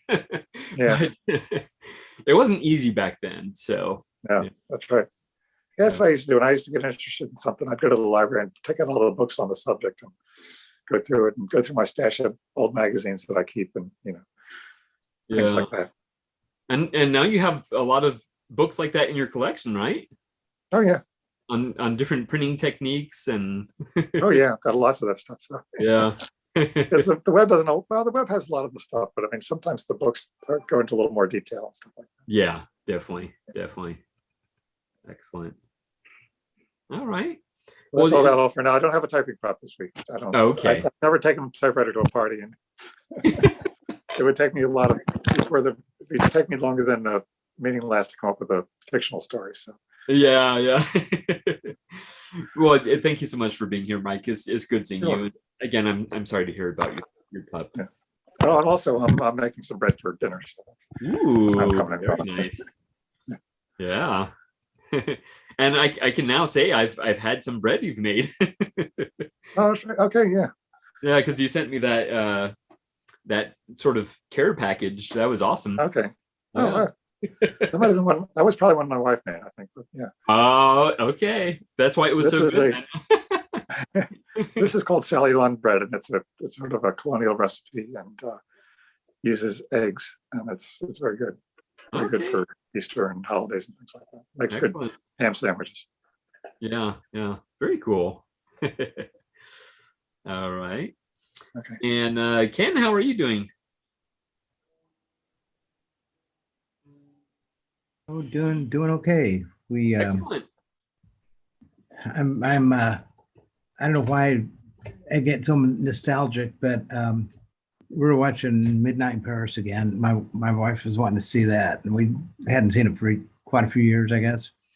And something came up, and somebody else said about earlier about you do that for hobbies, or can you still get ink for that and all that. It reminded me of that part about the golden age fallacy, that the earlier years were better.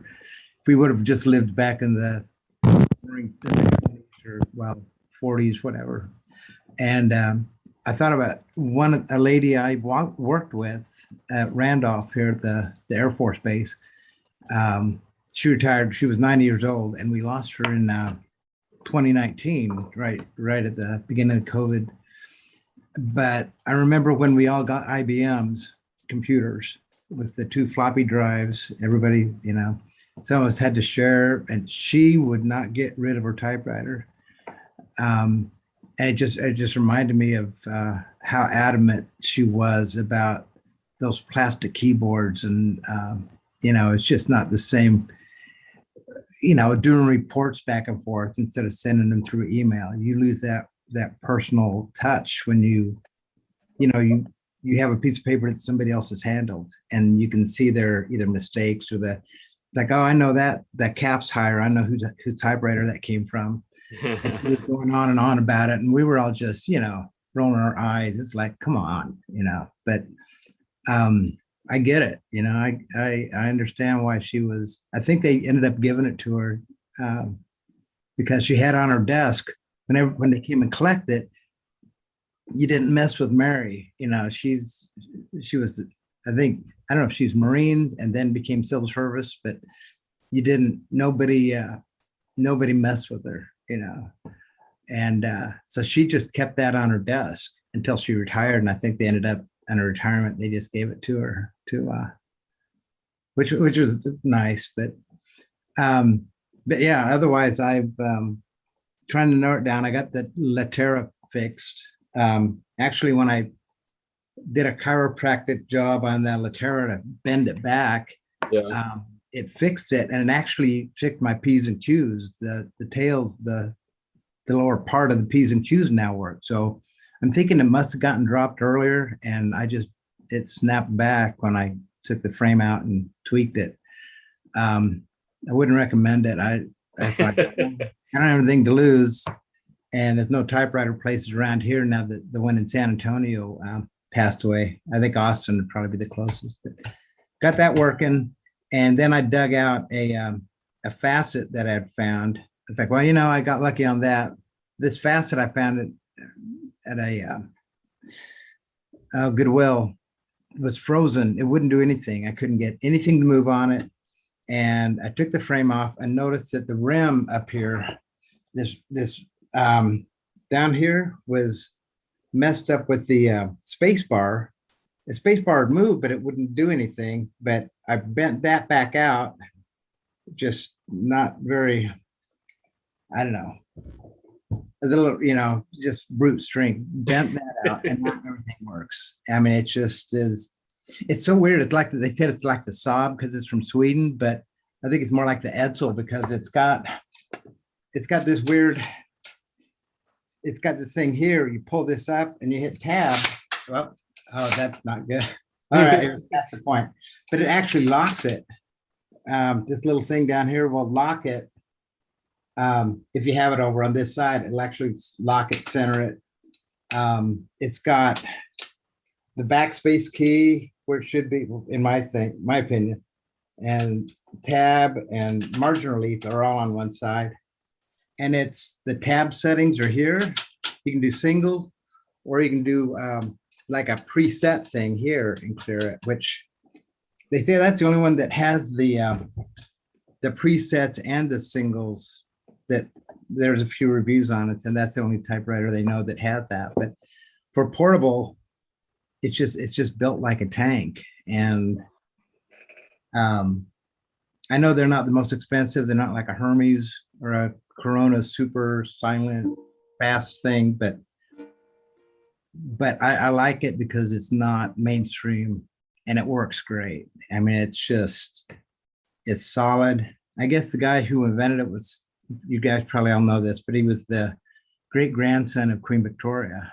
Is the one who designed this. He's an engineer designer, and I think he was bored and he made a typewriter. But so anyway, that's I'm trying to get everything else out and just work with the Latera and the Facet TP1 for so I don't get distracted. I think like Anthony was saying, you have all these other, I'm going to use this one, I'm going to use this one. Then you've got, let's find out more about the history. And I ended up doing a Colin Firth, on Love Actually, where he takes his typewriter out and he has the pond. Well, I put it out on the table and I got my pool out there. So I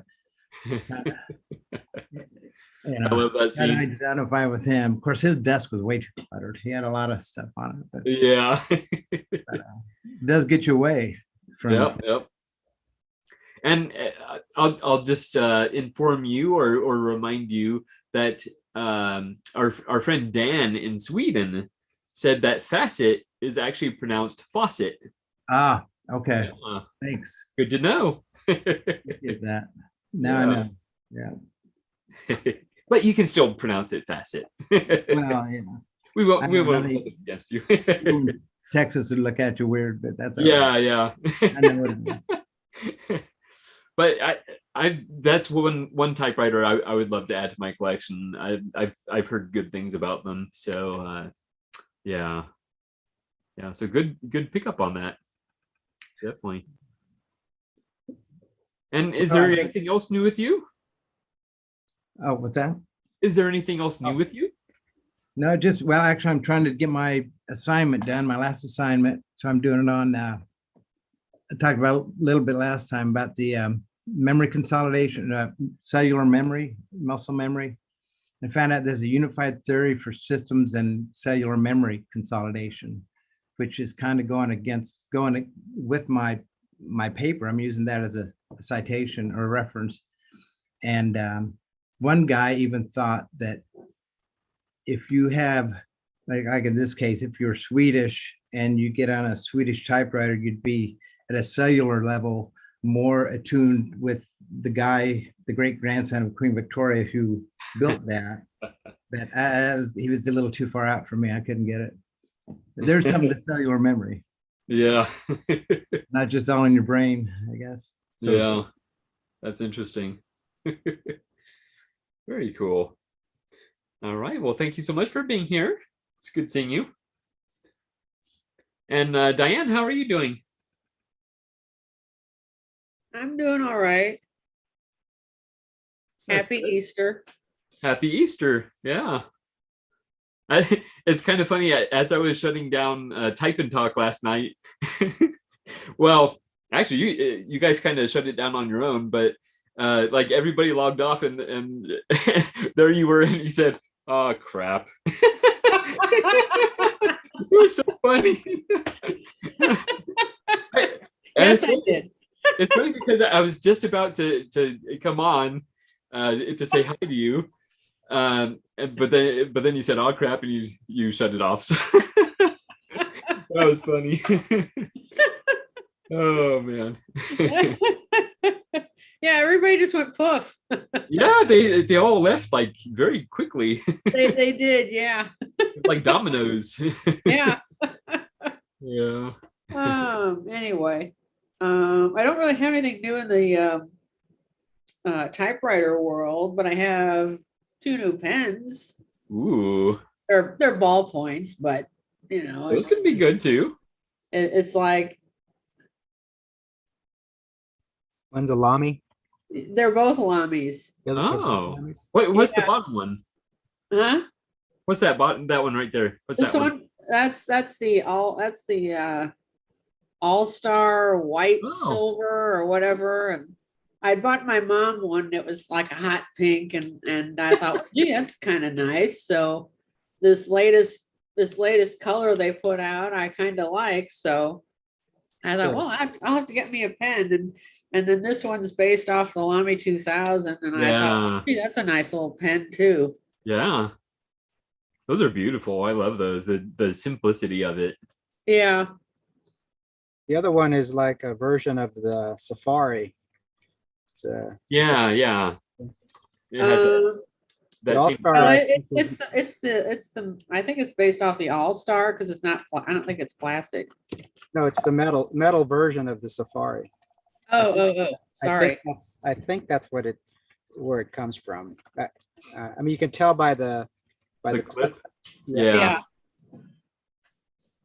Yeah, very cool. Yeah, let's see. Yes, I actually got a pen catalog in the mail. It's like there's the one. Danger. I know, right? Pen catalog, danger. Big catalog. Yeah, that's usually what I say too, but oh well, you know. What company is that from? This is from Farney's. Oh.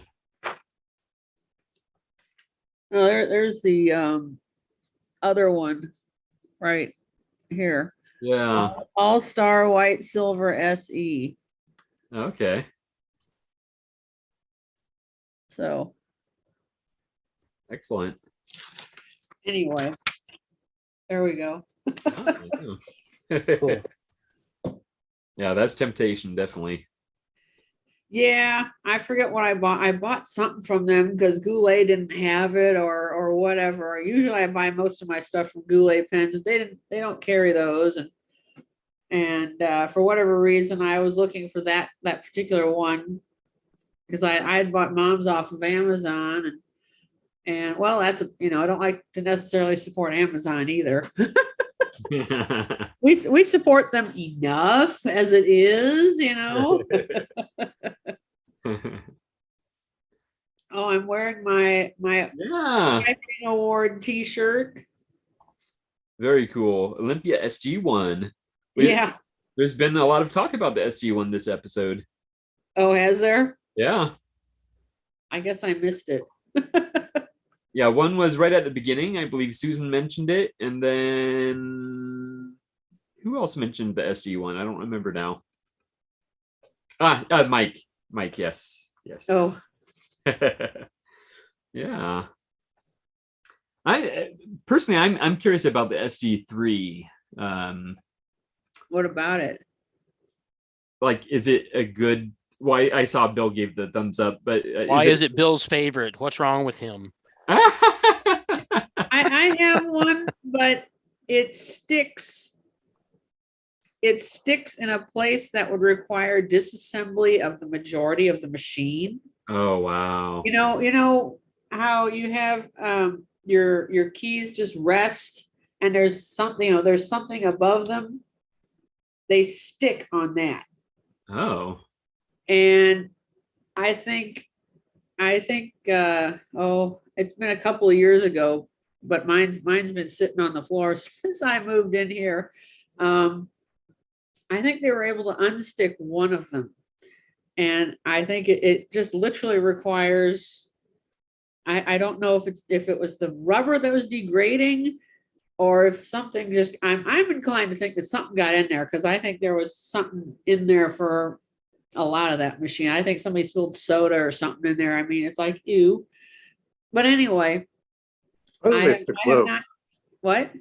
Mostly it's the glue. At least, that's what's, well, I thought on my SM9, there was something spilled in there, but William said it was the glue that holds that little type bar rest in there. And it just migrates or something. I don't know, but it was on top of the keys. So maybe some got spilled too. It's like, I look down in there and it's right behind the comb and it's in a real hard place to get at. Yeah. So it's like, yeah, I can press the keys down and they'll come back up, but it's not a good typing experience as a result of that. So I'm sure if it were cleaned up and that was degunked, then it would be great. But right now, as it stands, it's not. Oh. I recently vacuumed some cat hair out of it. Maybe that'll help. No, it won't. No. Oh, if only it was that simple. Yeah, no, I sent some rubber off to JJ Short, so yes. I'm waiting for that to come back, including that dirty, filthy royal that I've taken a lot of the metal off. I didn't take the one piece off because I got to get in there with needle nose pliers and get a cotter key out of there, and haven't really felt like doing that yet. Yeah. That requires a level of concentration I have not had. It's like, yeah, I've done it before, but I need to have my concentration for that to get that front panel off. Because that's what it's for, like I think it's for the margin release, but it's down in there. It's down around there somewhere. But yeah, I don't know. I was trying to clean off the key tops without getting them wet with like a bamboo skewer. I don't know that that's necessarily the right way to go about them, but it's like, well, this isn't going to, I'm hoping it doesn't really scratch the top of the keys, but the dirt is caked on there. It's like, I went around the edges. It's like, yeah, I could see it. It got through, and it got through to the glass underneath. And it's like, but I can't, I was checking if I was muted. The cat just jumped down, and you can't just wipe the keys off. They're the glass ones, and you can't just wipe them off, and you can't really put a wet rag there. So something else has to be done. Yeah. So I've been trying with a bamboo skewer, and I've gotten a couple of them done, and they came out okay. Yeah. Well, now as far as the platens that you sent off, because I remember you were showing some of the stuff you were going to send off. When you send it off, typically how long does it take to get the stuff back? They said, I talked to Peter Short. He said it's still typically 2 weeks, but the cost of the rubber has gone up. Ooh. And so what would have been $75 is now $85. Huh. He says the rubber has gone up like 60% since 2020. Wow. Not hard to imagine. Yeah. I think it was 2020. Here, let me show you the.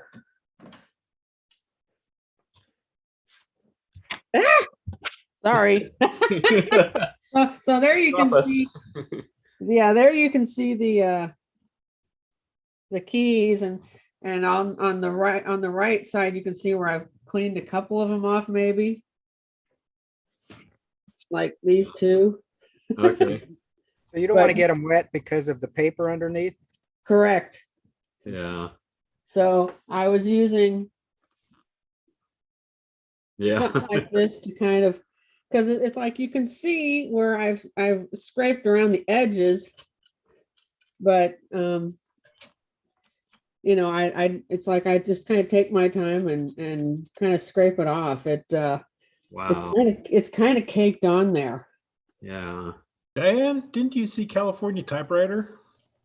Huh? Yeah, I did. No, didn't you see Ken Alexander take a little red rider wagon full of typewriters to the car wash and just hose them down with the power washer? Yeah, but they didn't have glass keys on them. Some of them did. Huh? Some of them did. Oh, well, I guess I Really? didn't see that scene. So the keys can be removed, right? They can, but I don't have the tool to do it. So it's funny that you mentioned that, because someone in one of the groups, they showed, apparently they had seen this tool that's intended to I think fix ingrown toenails. So basically it presses the middle of the toenail and then it pulls the edges. And they suspected that it could be used to remove the keycaps, and They succeeded, I think. yeah, they succeeded. So it's kind of gross, to think about, but hey, there you go. They were very excited about that. I remember that post. Yeah. I just don't know, or I don't remember what that tool was called, but it had something to do with toenails. I think that narrows it down quite a bit. Yeah. Yeah, no kidding. Anyway, so Anyway. this machine is a long way from being cleaned up, obviously. I have the other panels in a bag so I can take them over to the sink and Rubber wash ducky them off clean. because they're kind of cruddy. Yeah. I got to be careful with that one. It's got the dealer sticker on there. Ooh, yeah, you don't want to mess with that. Can you tell what material it is? What do you mean? The sticker. Paper, or is it like glossy paper, or even? It looks kind of like a decal. Okay. Yeah. Or, it's hard to say. It looks like a decal, or maybe it almost has edges like a piece of tape, but I don't want to mess with it too much. Yeah. But They're called water slide decals. Ah, okay. They're applied with water, and like you stick the thing in water, and you would pull it up. It would come apart in different sheets, and you'd pull it out and stick it on there, and then slide the water would kind of lubricate that whole process. And once it dries, it's a very thin cellophane sort of material that's printed on. It's not real durable, so oh, you will want to be very careful around those labels because water will take them off. So Angela found the device. I did not need to see that. yeah, I think I remember somebody posting that. Yeah. Ouch. Let's That see. was nasty. What is it called? Can you scroll up? It toenail spreader or something. Toenail lifter. Toenail Ew. lifter. Yeah. Oh, Cheap. No, They no, don't just- cost much though. They're really cheap. yeah. Just so you know, when you buy these, they don't come used, and you don't have to tell anybody what they're called. So it should be okay if you buy one. No, So- I'm sorry, it's too late. No. We Can't can buy undo it. those and then like sell it as a typewriter tool and Yeah. considerable markup. You watch Amazon report to the CDC this great rash of toenail disease. Fungus, whatever. We'll get rich on top of that. Yeah. It correlates to the purchase of typewriters. You know that might save you an awful lot of time if you could remove the keys and then clean the keys without the paper Yeah. attached, and then put them back on. That was like $6, $7. Yeah. You think about the amount of time that you spend cleaning it with a skewer. Yeah. making key kebabs. Plus as many old typewriters as you have, Diane. Especially. Definitely. Well, surprisingly, the majority of them haven't been this nasty. Well, that's fortunate. Okay. Yeah. But I haven't had to resort to this. Let me put it that way. Yeah. I mean, I would do this around the edges, but generally the dirt. Yeah, the seller said this machine had sat in the garage for 20 years. So I don't know if I believe that, but whatever. Doesn't matter. Didn't Just My Typewriter have a video on that? Where she removed keys.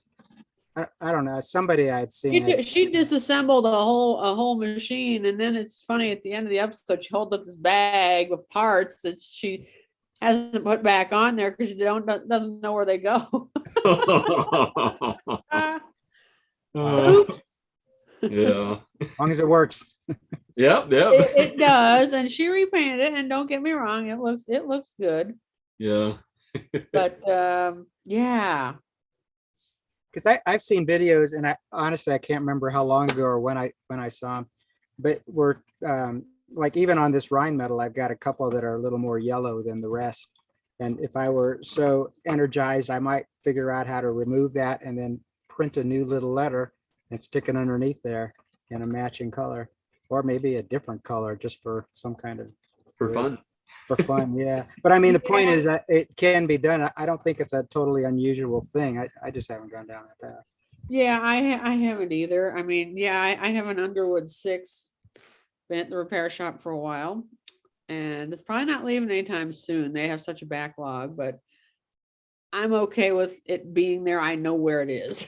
Exactly. Yeah.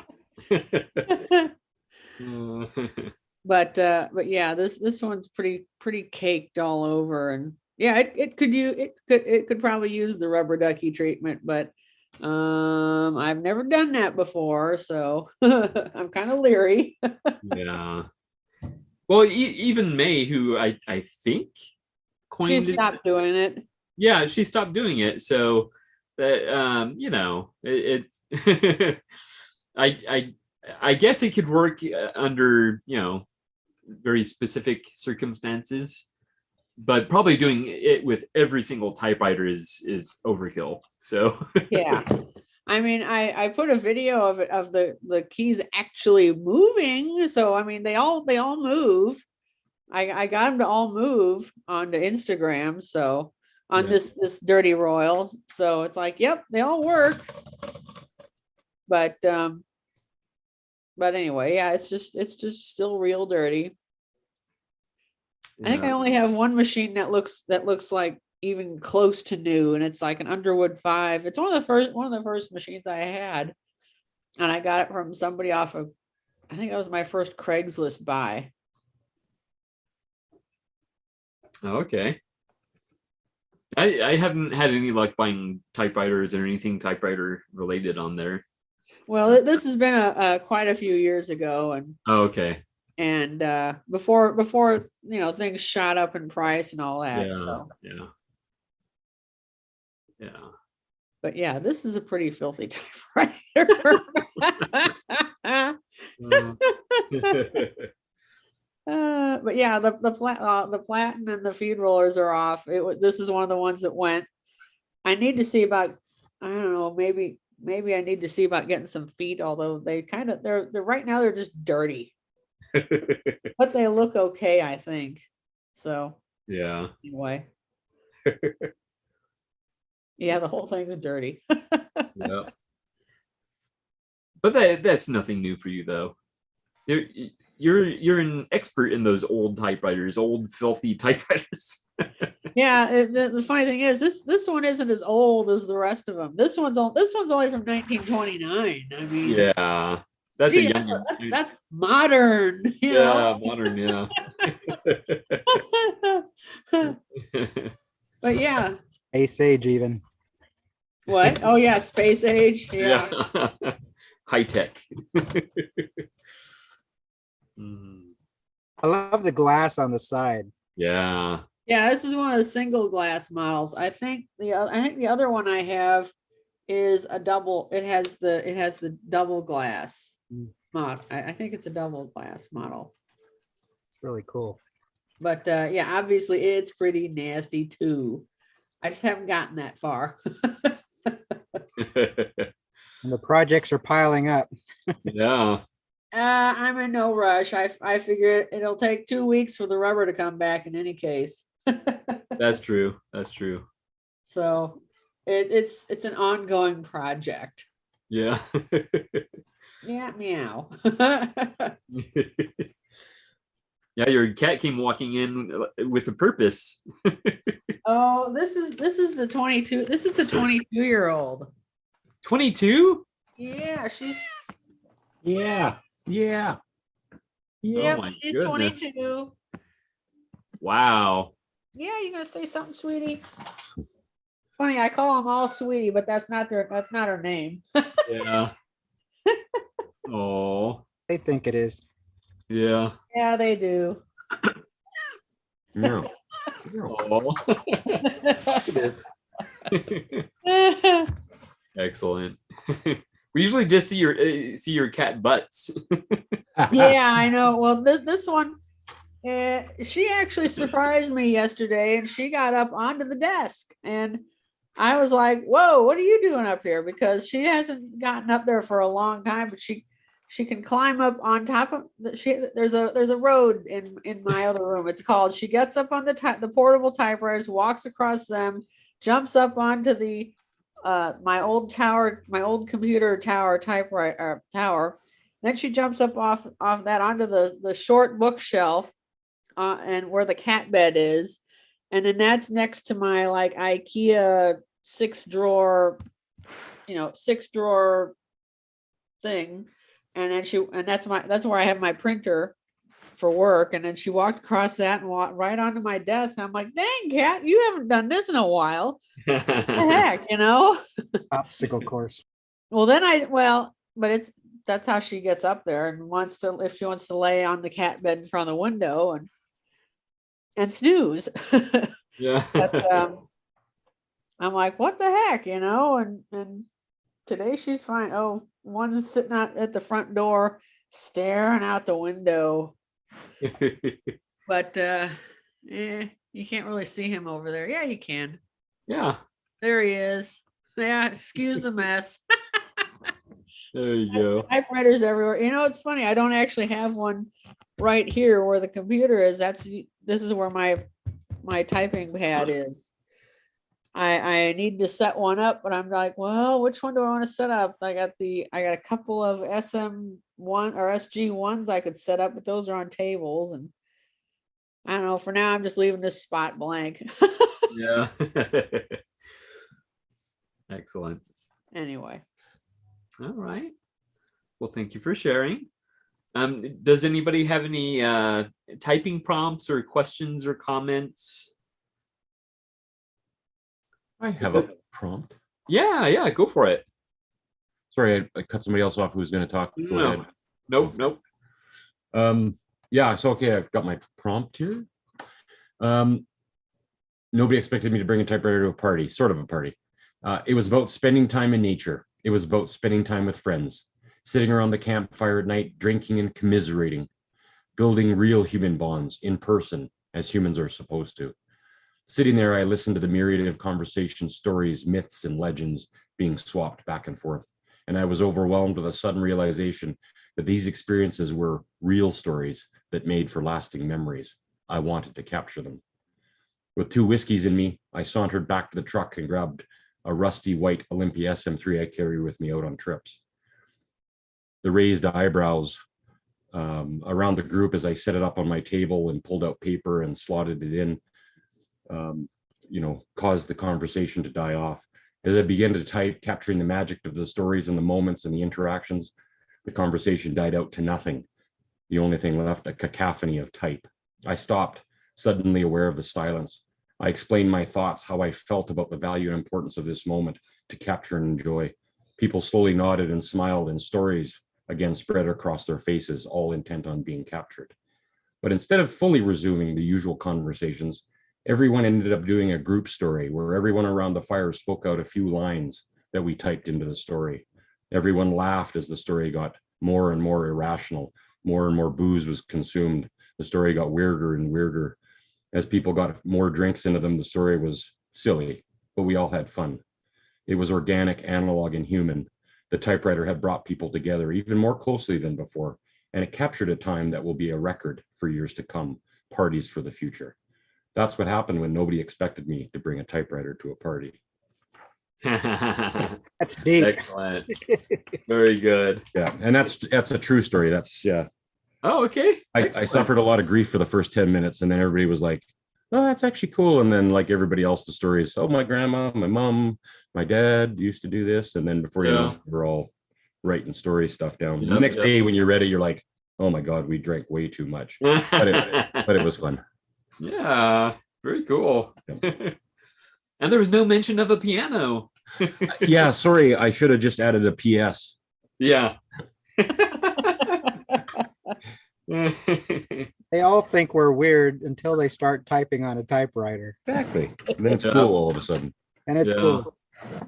I'm wondering if Ted has ever taken a typewriter to a party. I know it's been probably a very long time since he's been to a like a significant party, but because of the times. I typed up my thing. Oh, okay. I pulled you in. Okay. It starts with nobody expected me to bring a typewriter to a party. Ha! Well, that's a straight up lie. Everybody I know expects me to bring a typewriter to parties, and I pretty much always do. So yeah, I'm the guy that brings a typewriter to parties and finds a little space that I can set up and type. While I tend to type up my observations or just whatever I can think of to type, I also get up and mingle, often leaving the machine for others to sit down and type. And this also is a very common occurrence. I'll come back to find anything from a poem to random gibberish to the very occasional confession to some misdeed. When given the opportunity to type, people will type almost anything, often with their normal inhibitions gone, as if they were typing some anonymous manifesto on the internet. A typewriter is permission to say what you will, to be free in your expression, and it's often quite liberating to partygoers after they've had a few drinks in them. Is it a sort of a party game? Maybe so. It sure gets some very random and interesting reactions though. I highly recommend it for your next party, either one you are throwing or one you've been invited to. Excellent. That's it. Very cool. So yeah, I do it all the time. Okay. Oh, see, I suspected. Love it. Very cool. Yeah. And have you ever come back to a typewriter with a spilt drink? Oh, hold on. I've got speakers on. That's probably why everything sounded so weird. Oh. Have you ever come back to a typewriter with a spilt drink? No, actually, people are very, very respectful of the space around the typewriter. They're excellent, even when they are quite tipsy and belligerent otherwise. Excellent. I've never had a problem with that. So very cool. Well, that's encouraging that you have such luck taking typewriters to parties. Mm-hmm. Yeah, and I've taken everything from like my 1933 Remington one with the fold-up type bars that you think would be very bad at parties because people are going to be playing with those type bars and bending them up. But no, I've everything from that to like a 40s Quiet Deluxe to Smith Coronas to Skywriter mostly because a lot of times you just want to have something light to pack in and out. Yeah. And it has the case. You just open up the case and you don't have to take it out of the case. You just have the paper storage right there. And it's very handy for that sort of situation.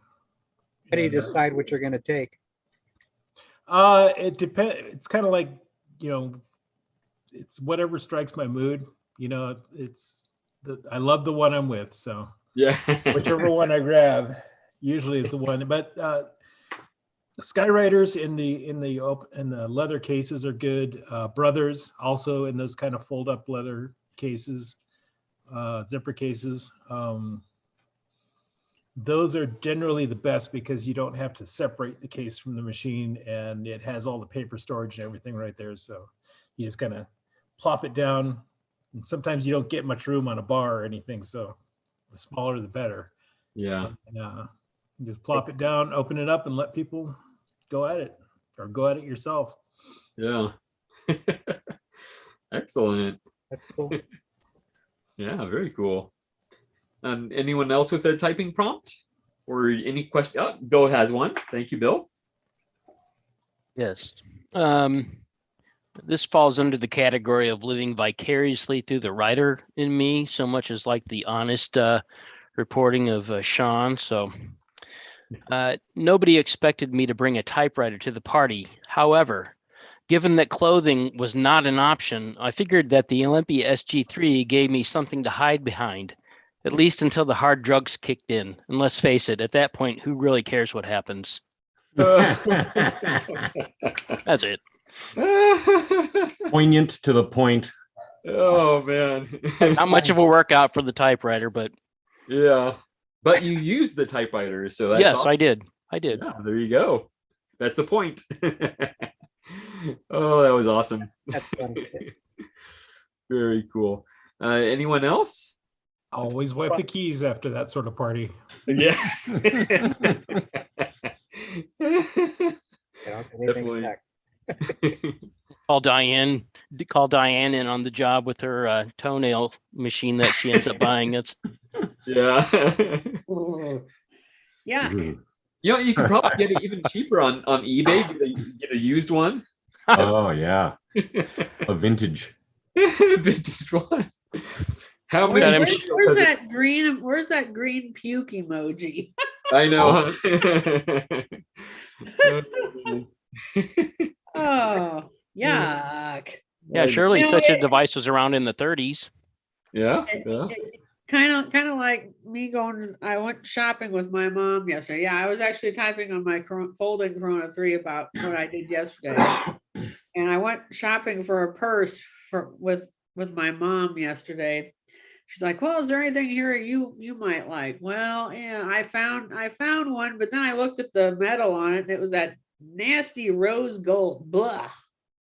Ugh. Can you tell I don't like rose gold? What? Don't think I'm familiar with such a thing, rose gold.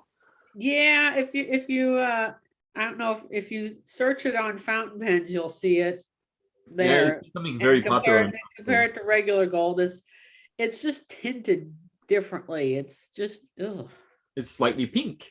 It is, and I think that's why I don't like it, because I am not a girly girl. I do not like pink. The only place I like pink is on the Pink Panther.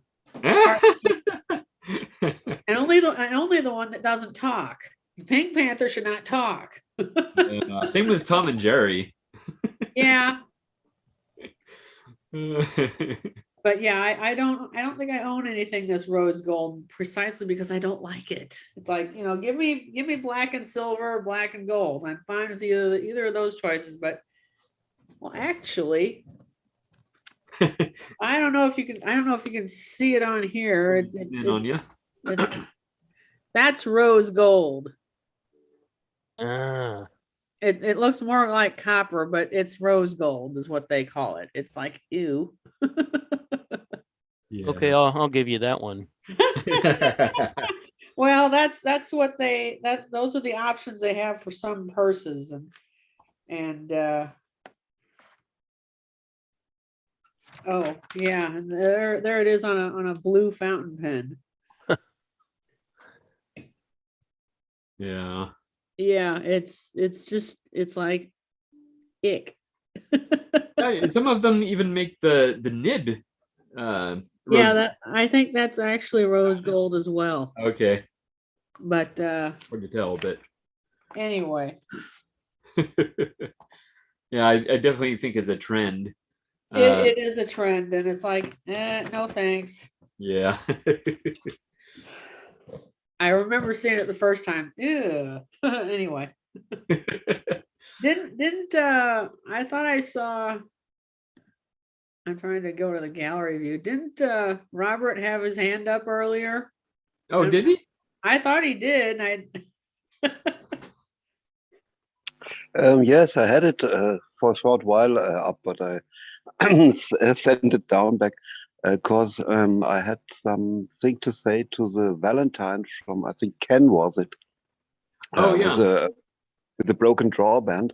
I have repaired something like that, and it's not so difficult. But two things to keep in mind. One is it's better to have a second person with you, and you need to wind up the spring motor a little bit, and then with a long hook you can thread the drawband to the place where it has to be hooked on. But it's important to give these, I think, about 5 windings before you pull the drawband. So otherwise you won't have tension on it. Yeah. That was one thing. While you've been chatting away, I've been working on it in the background. I haven't figured out, but you're absolutely right, Robert. It definitely requires a second person. So I've been winding the tension on the wheel, but the problem is, and I watched, thank you, Gregory, I watched one of Dwayne's videos. Now, it wasn't the same typewriter, but I got a good hint from it. The problem is that you wind it so far, you have to prevent it from unwinding. So you have to find a way of hooking in a screwdriver or something to hold the wheel into place.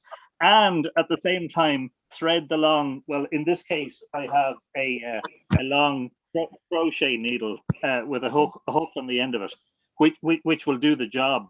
I tried to do it on my own, and just when I thought I had it, the third hand.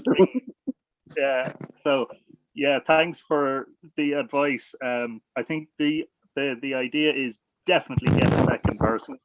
That's good to know. I think you're getting there. You'll have it, you'll have it before long.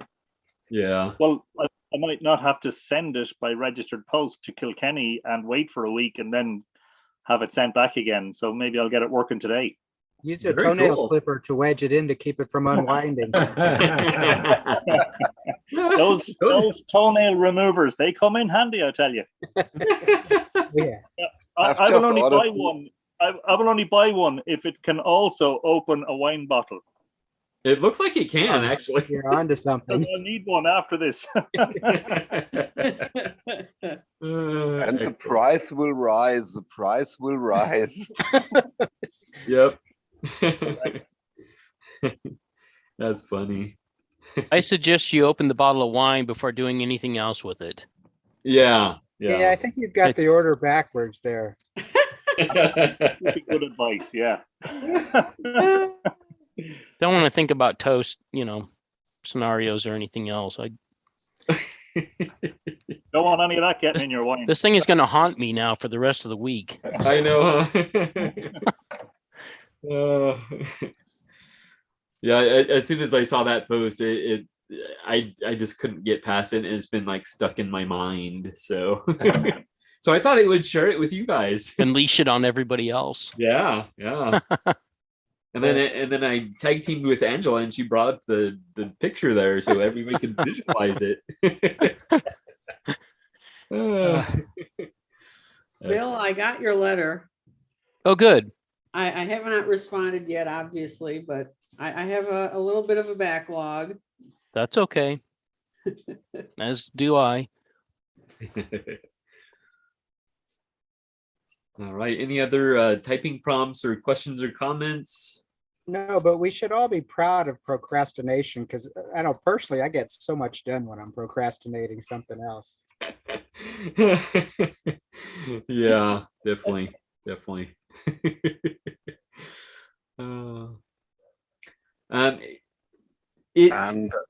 Go ahead, Robert. Just another issue with the Valentine.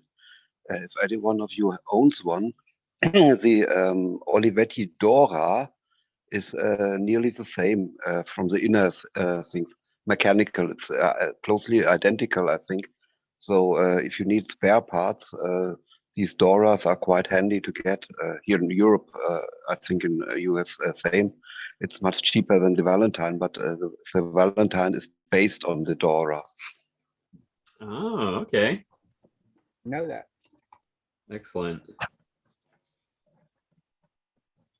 Very cool. And Anthony just shared a link in the chat to a new video about his Adler special. Very cool. You'll remember I introduced that a month or 6 weeks ago, and it's cleaned up and it's all working. And I made a video on YouTube today, so I just shared that here. I'm also going to share that in the YouTube chat. And I do see Typewriter Muse, Bob Marshall is in the chat. He says, been enjoying y'all this morning as I rearrange my shop. Excellent. Now the question is, which shop is that? Because he has his the location inside the antique mall, and then he also has his mobile shop. So I suspect it's the mobile shop that he's working on, but I could be wrong. Yeah, but anyway, I shared that link in the YouTube chat for anyone watching there if you want to check out Anthony's video on his Adler special. Yeah, very cool. Any other questions or comments or typing prompts or ideas? Yeah, because people kind of laugh at me because I take after my dad. I'm very, very much an idea person. So I'm extremely good at coming up with ideas, which explains all the websites I'm now running. So, so if anybody needs any ideas, I'm your man. Yeah. I need to get my last postcard out, which was due last month or 2 months ago. Oh, So much for a week, huh, Gregory? yeah. But as long as you eventually send it out, it's okay. But I'm not signing up for any new ones until I do. Okay. Well, that's fair enough. That's fair enough. Right, I just sent mine off last week, so. Oh, cool. But I'm not signing up this time just to give myself a little break.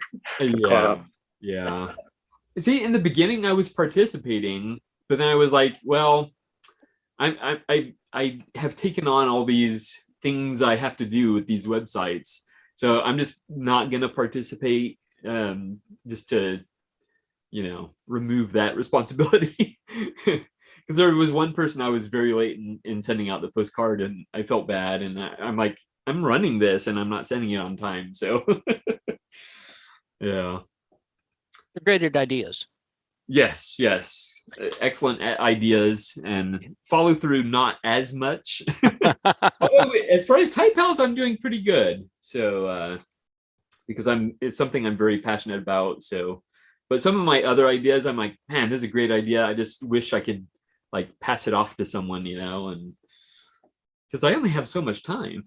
A lot of the procrastination comes from people having some kind of inner fear that the task is bigger than it really is, and you stop yourself from doing it for some reason. Maybe it's intelligent people have that problem more so because they're overthinking the problem. I used to, when I was running a lot, I'd have to obviously train a lot, and it was very difficult for me to go out for my training runs at whatever time in the morning or whatever. And so what I learned was that it's a lot easier for me to go out and run if I'm already suited up, my running clothes and shoes and stuff on. So the magic there was all I had to do was convince myself to get dressed for running. I didn't have to convince myself to run. I just had to convince myself to get dressed. And once I did that, there's no way I wasn't going to run. And so it became a mental transition by choosing to do something simpler, like a little step sort of thing. And I never really thought of that much until I kind of analyzed, well, okay, so all I have to do is put on my running shorts and my shoes. I don't have to go for a run. Yeah. Then next thing I know, I'm out the door. So Yeah. little steps. Yes, that's excellent advice. I'll try and keep that in mind. I am reminded that basically the transition to that thought was, I was thinking, well, you could just put a postcard in your typewriter and then it, it's there, you might as well type it out. So, but then I got to thinking, well, I had seen Joe's video about his what he keeps in his typewriter bag, and one of them, I think it may have been Kevin that showed the labels, And Joe was very kind enough to put the Avery label number in the video. I believe 6874. He put that in there, and so I ordered it, and so it came yesterday actually, and I'm going to start using those and sending out more postcards, because again, postcards are so much easier to, it's quick and easy compared to a letter, as we all know. But oh yeah, Diane has it there. Yeah, they're like what is it? It's like 3 by 3 3/4, so it's like perfect for half of the postcard. Yeah. I'm all set to make the postcard. Oh, okay. That's my problem, is I don't actually own any postcards. I have to make some. I have some empty Pop-Tart boxes I can use, or maybe I'll use a ding dong box or a cereal box. There you go. Yeah, cereal boxes are great, actually. Whatever works. Yeah. And that's more creative too. Yeah. I do have a lot of vintage postcards. The trick with the vintage postcards is there was no standard size, so they're like all slightly different sizes, especially when you get to the older ones. So the labels probably wouldn't work on those, but when they get that old, they're typically printed on lighter cardstock. So those you can almost always feed directly in the machine. So yeah. Invest in some vintage cards. I had ordered something on, I forget if it was eBay or Etsy, that came in. It was like a used box, and in it, when I got it, there was a postcard somewhere, maybe Indiana or something like that. But it was a postcard, a vintage postcard picture of maybe downtown of that town where he lived in, and I would never think to send somebody something like that, but I thought it was really cool when I got it. It was like, who knew I would enjoy that? Just a little postcard he just stuck in the box. So you never really know what people are gonna find interesting later on. It's just interesting. Exactly. And I've seen a lot of them at flea markets and stuff. People just selling boxes of stuff, and but this part of my brain says, no, that's vintage. You can't use that. I know that's probably not true. I find a lot of vintage postcards at garage sales and estate sales. And Daniel was talking last week about one I sent to him, and it was a giant postcard, and they were from the 1930s, and they had not been written on, and they are beautiful. And they have up in the upper right hand corner, put a 3-cent stamp. That's what he was talking about.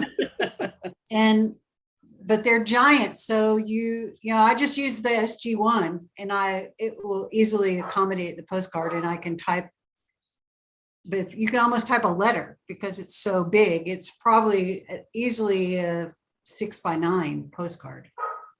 You could type on a label or a sticker and then put that sticker on the card. Yes, you can. But a lot of times the label itself, depending on your type of ribbon, it can smear. The imprint can smear because there's a coating on those stickers. Oh, wow. Yeah. Yeah. Yeah, it all depends on the type of. But my Hermes 10 it does really well with postcards, and so does usually a standard will take them because they're designed to take pretty much any kind of paper. Exactly. Yeah. Yeah, the SG one works real well.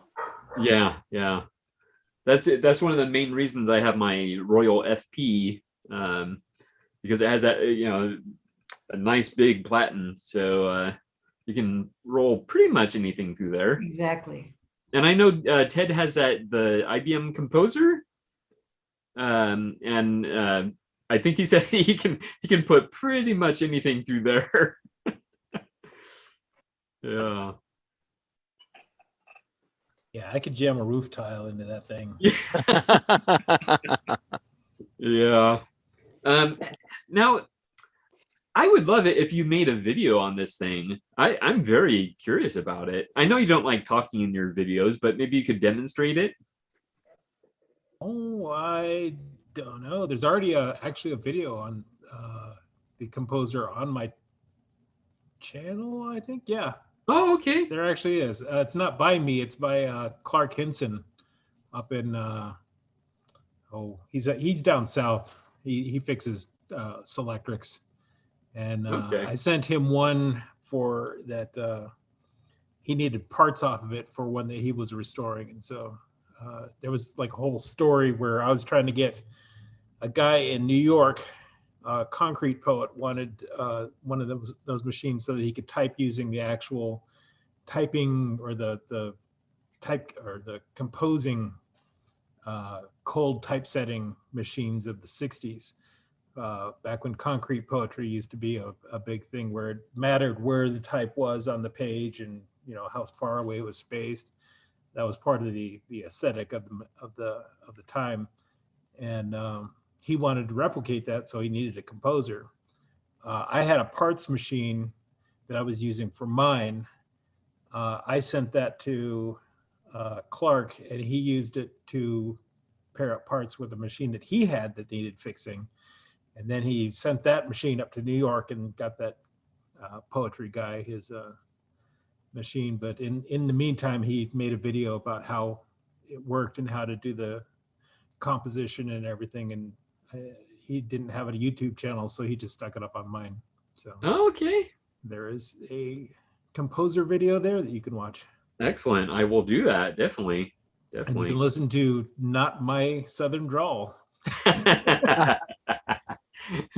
Hey, speaking of TED and videos, just a couple of weeks ago, I watched The Typewriter in the 21st Century. Oh, yeah. That was me in 2010.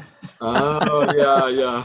Or I guess 2012, whenever that came out. But yeah, pretty cool. It was early in my journey. Yeah. It's nice that they captured you early on in the journey. Yeah. Hey Ted, how's your book on the typefaces going? Oh, I ran into an issue where I found out there was a lot of stuff that I didn't have. Oh. And I realized that, well, there's no point in putting this together if it's not going to be complete. And so I kind of put that to one side, and I'm thinking about putting typeface examples up on Typewriter database and kind of fleshing that out there rather than trying to make a book. Because the thing with a book is if you print it, it's there forever. Yeah. And if you miss like a huge chunk of information, then the reference material for that is going to be incomplete. Yeah. Basically forever. So it's a project I want to make sure that I have all the material for before I do it, and it'll probably end up being like a 4-volume set. Oh wow. Because there's a lot there, and there's a lot to know. So I don't know. I've put that to one side. I'm still nibbling at it, but I had a hard drive crash that wrecked a bunch of the manuscripts that I was currently working on because I didn't have them backed up. So let's see, I was doing one on the Diana and the kind of West German royal machines, like the Diana, the Century, the Administrator, and I had actually kind of roughed out a first draft, and I'd sent it to Garen at Hot Rod Typewriter because he knows a lot about the Dianas, and I was, asking him for some information about that. And then the hard drive actually sparked in the dock that it was stuck in, and wrecked the circuit board on there. So I've got, at some point, I need to knuckle down and basically take this little chip off this motherboard and put it on this replacement motherboard, and then I can try to salvage that drive. Wow. And that is on my docket of things to do. And but yeah, you if you look at it through the magnifying glass, you can actually see the burn marks all over this contact pad. Wow. Fully hot swappable, Batman. Something really went wrong with that dock, and it fried that drive completely. But I think I can actually get, since the spinning disk part isn't affected by that sort of thing, I can basically just, as long as I can get that BIOS chip off the old motherboard, and hopefully it didn't get erased, and put it on a new motherboard, then I should be able to swap that board onto the drive and make it work. Yay, data recovery techniques. Yeah. Excellent. So, work is never done. Yeah. Well, you know, things like that happen. So, yeah, you kind of read up on it and say, well, okay, if I have to haul out the soldering iron, I guess that's what I got to do. Yep. But with the typeface, with the typefaces, hopefully you can at least put some of that up on the website. That would be great. Yeah, that folder is actually on my desktop, and so it didn't get wrecked. I have some projects on an external drive that I kind of float around to different computers. So okay, unfortunately, that's the one that got fried. Well. What kind of software are you using for your references, your citation bibliography manager? I use like Word. Yeah, I found out Open Office. Yeah, mine got stolen. My laptop got stolen, but I think there's Biblio. I use something called Zotero, Z-O-T-E-R-O, and all you have to do is when you go to a website or you have a file, you just drag it over, and it'll automatically save it, and it'll do your bibliography, your citations, and APA 7. Oh wow! If you're writing a book, I mean, it's a big. You almost feel like you're cheating because it does a lot of that for you. But anyway, it'll save files, JPEGs, and all that as well. Interesting. Fortunately, most of the stuff I'm working with is just like images in a folder, so I can, I have text files that I have everywhere to keep things organized. I mainly work with text files and image files and Photoshop and Open Office. It's basically all the software I use. Yeah, that's good. There's a lot of free stuff out there that'll save you, especially for citations and references, all that. What was that called? Zotero, Z-O-T-E-R. Oh, what is it? Z-O-T-E-R-O. Okay. They've got a version you can buy and you can save. It's unlimited, but I just use the free one, and it's more than what I need so far. Yeah. And it's just saves a lot of time and heartache if you have something really. And I started using it for my typewriter database. I started just throwing all my information in there and my YouTube videos, all that. That's a better organizer than I am. So I'll just throw everything in downloads and then to be filed, another folder to be filed, and then I have to go back and figure it all out. But drag and drop is a lot more convenient. Yeah. Yeah. Did you guys read what was it? It was in the Daily News in Chicago, in Dallas, I'm sorry, about it's in January, as an article about quarantine and typewriters, and in January of this year. I don't know if you guys have already maybe read it, but no, it's pretty good. I'll put it in the chat, but yeah, please do. Another distraction to keep you from typing, but it'll come up and say, are you a member or whatever, subscribe, and you just click out. It doesn't cost you anything, I think, for the first time or whatever, but okay.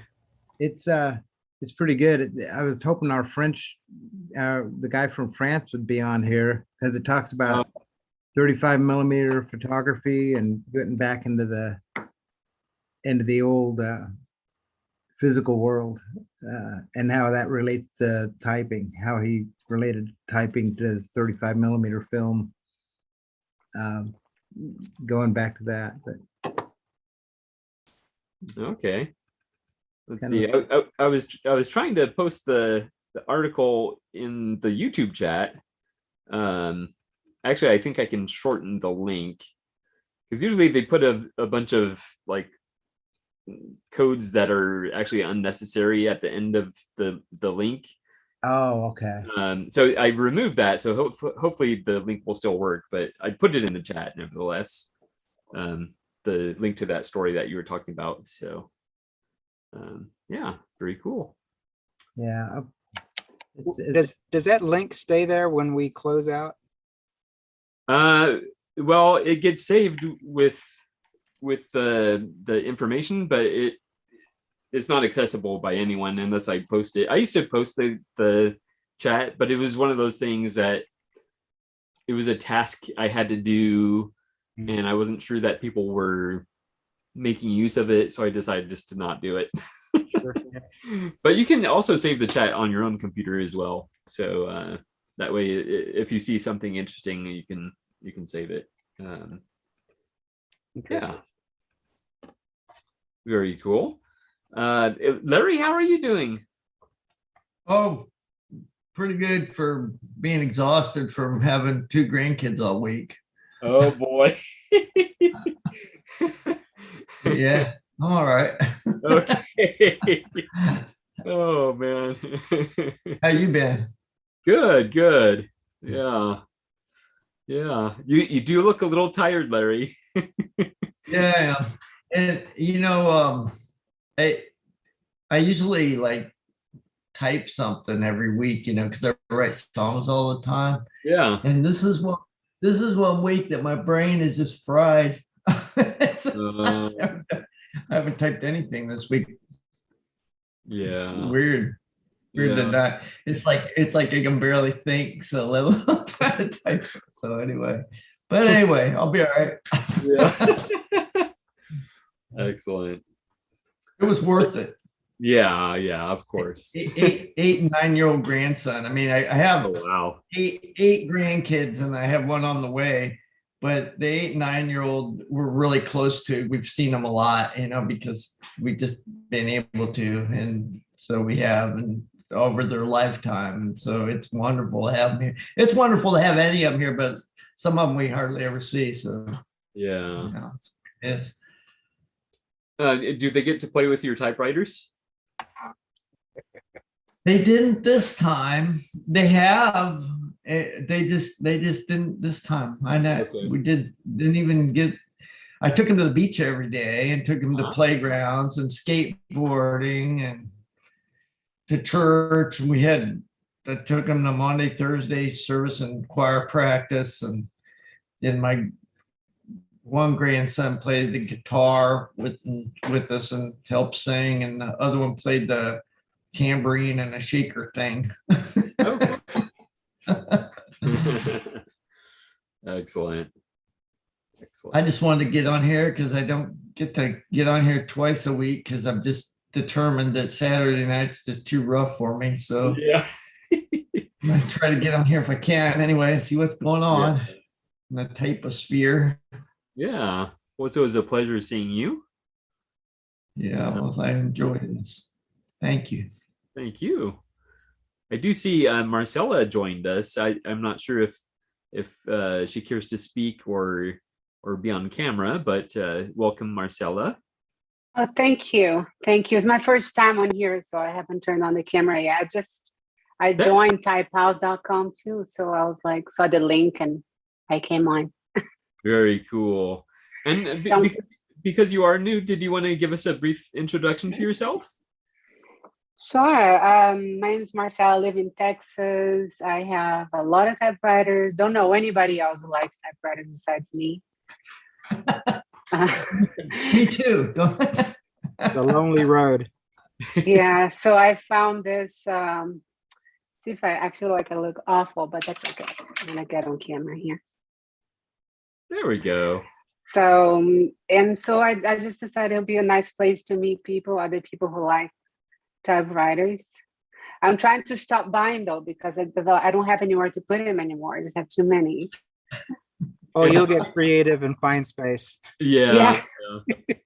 But how many is too many? So I think I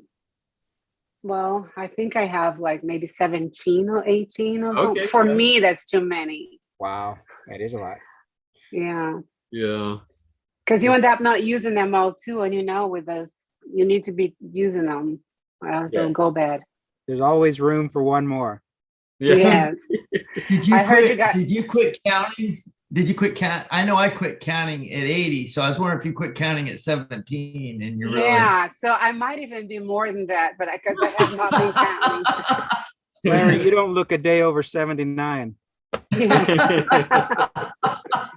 Thank you. Well, see, with the computer environment, like you're worried about coming on camera. See, this is all fake. This looks like a garage. This looks like what I want you to think that I look like, but I really don't look anything like this at all. It's just all computerized. You're a robot. Sorry. That's right. I forget about that. You can change your background. Yeah. Yeah. But and I heard you guys talking about Selectrics earlier on, and I was like, maybe I need a Selectric too. You do. Yeah, that works. Well, of course, the nice thing about those is you can change the typeface, and that's something we often can't do with manual typewriters. It's difficult to find different typefaces. Yeah. So yeah, that's a huge benefit right there. They're big, right? I haven't seen one actually. They look huge to me on videos. Yes, big and heavy. Yeah. Do you live close to Austin by any chance? I do. I'm like an hour away from Austin. Oh, okay. Hour north. Oh, okay. I'm on the other side. You're probably up around Waco or Temple up that way. I'm in between Waco and Austin. Oh, okay. They've got some clubs on there online. I don't know if you've caught those or not, but every once in a while, I think they have type-ins and all that.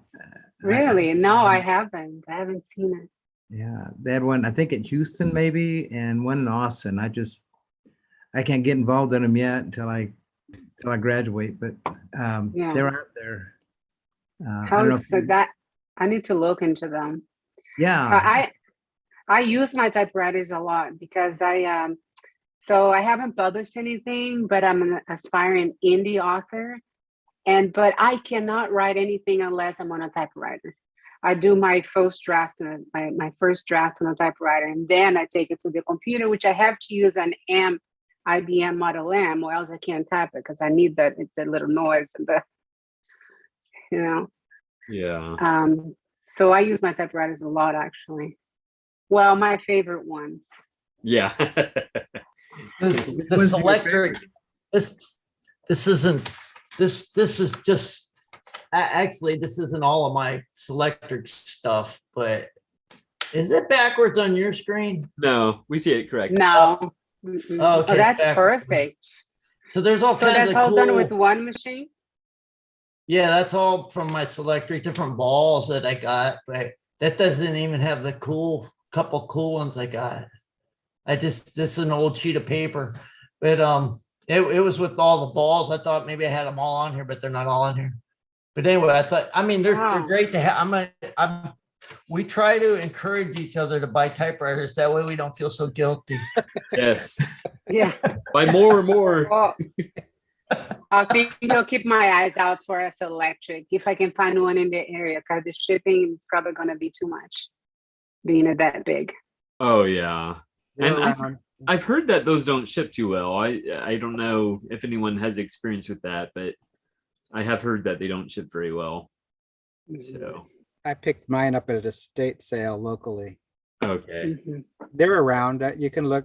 Facebook Market might have some. And Because of the weight of them, they're Heavy. extremely heavy. Yeah. You know the way it is. You can put fragile, handle with care, glass inside all you want, and you'll still get that mailman who'll chuck it into the back of the truck. There's a couple of them for sale here in Ireland, and I was thinking about it. But A, I don't have the space on the desk, and B, it would definitely require me to go and drive to pick it up, because I just wouldn't trust that sort of thing going in the post. But I used one when I was a kid, again in the local newspaper office years ago, and oh boy, I thought I was in the space age. I thought this was something that had been imported from a different planet. It's awesome. extraordinary. They really are fabulous.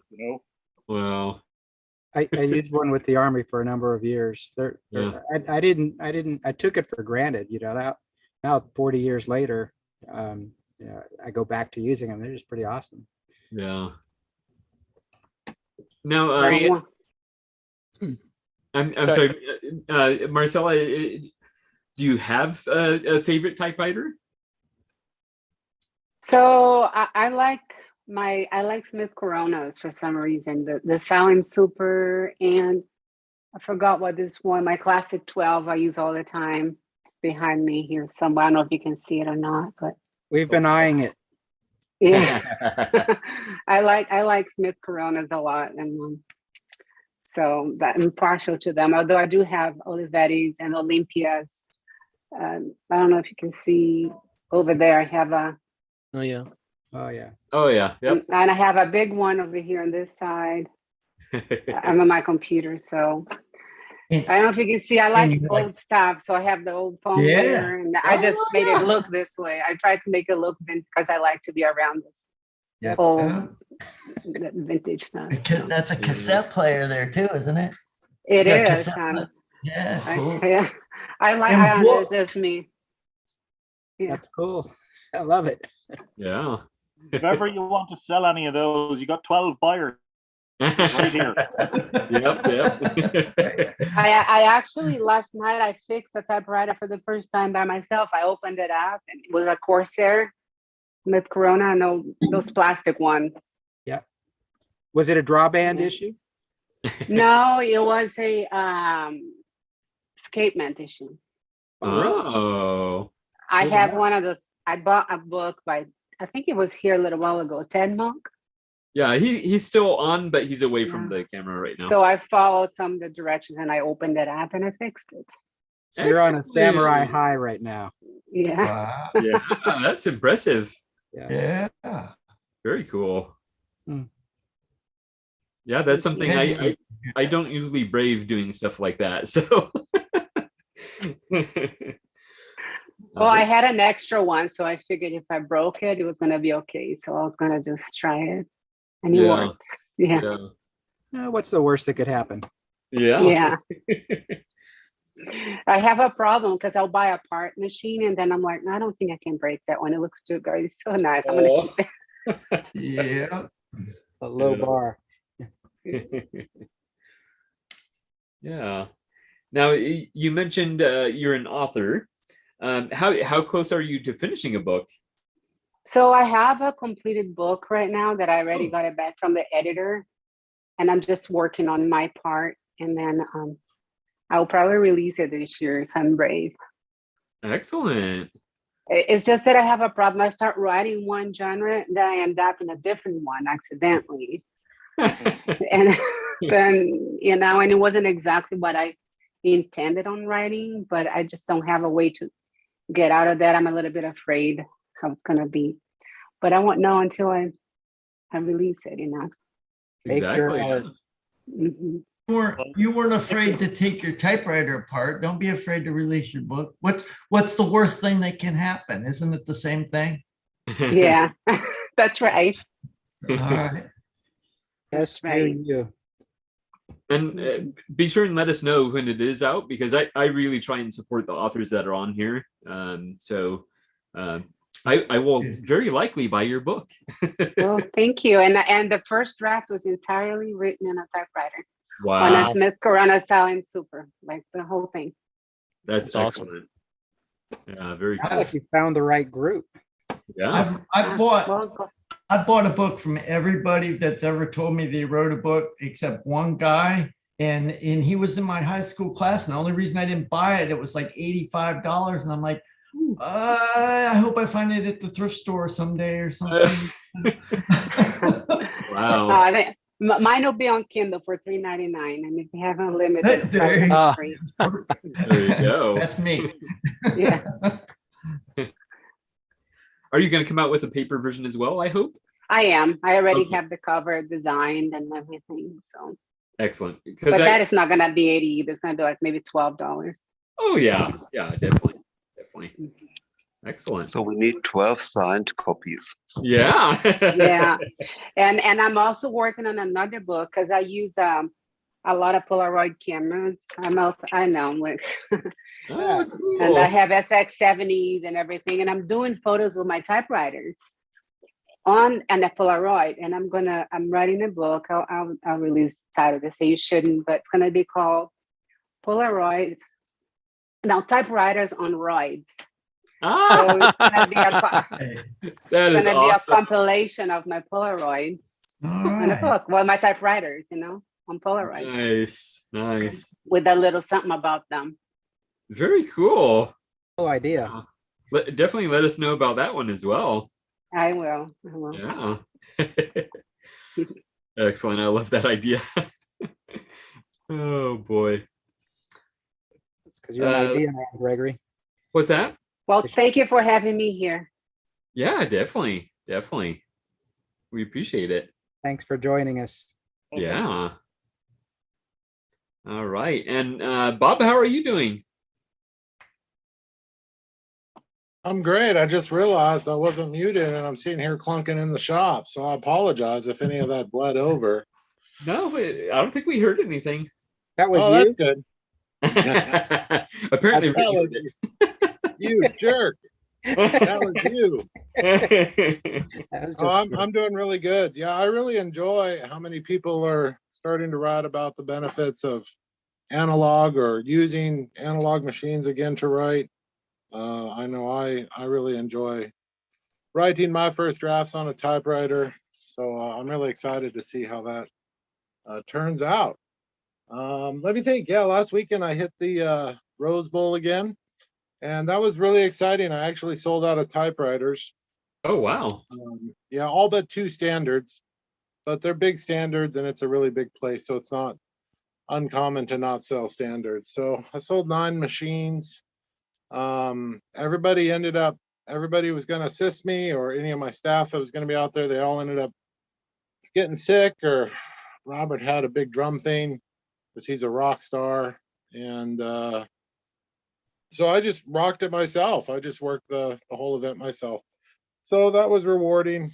I think I've had to come to a place where I realize like the trailer is very hard for people to accept and understand. Even the companies that I deal with, like to them, it's easier if I just pick up and drop off stuff instead of showing up on site and repairing it.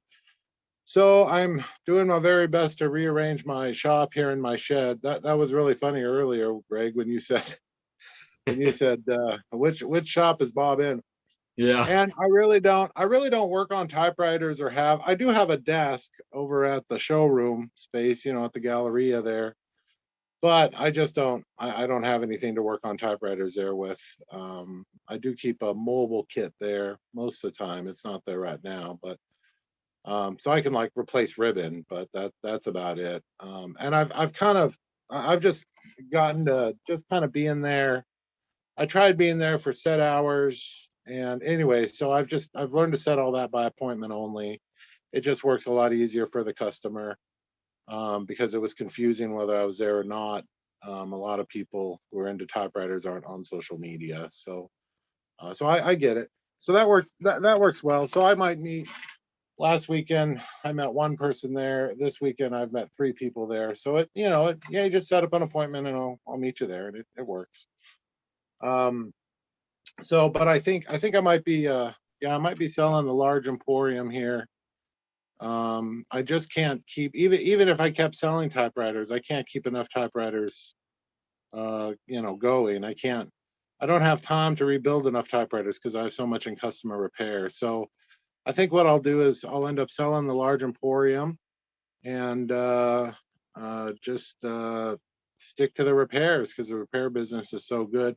I mean, I can only repair a handful of typewriters a week, and sometimes less, sometimes more, but most of the time maybe less. Really, really big jobs, machines that haven't moved in 20 years. And that's kind of proven to be where the best business is. So I reckon I'll be doing a lot more repair and a lot less sales. But it's very exciting. The outreach I did the Thursday before at the library, that was a lot of fun. If any of you saw the pictures of that, people really dug that. Some people hated it. Most people loved it. You know, what are you going to do? So there's always that great debate between analog or digital, right? Believe it or not, a lot of the amateur writers in this town are convinced that analog writing is not the way to go. And so that's okay. It was still nice to be out there. It was nice to present it to the public. I think I'll be there next month as well, which will be fun. And I think in the future, if I do decide, or if I can get enough staff to assist me with the typewriters, obviously it's all a process.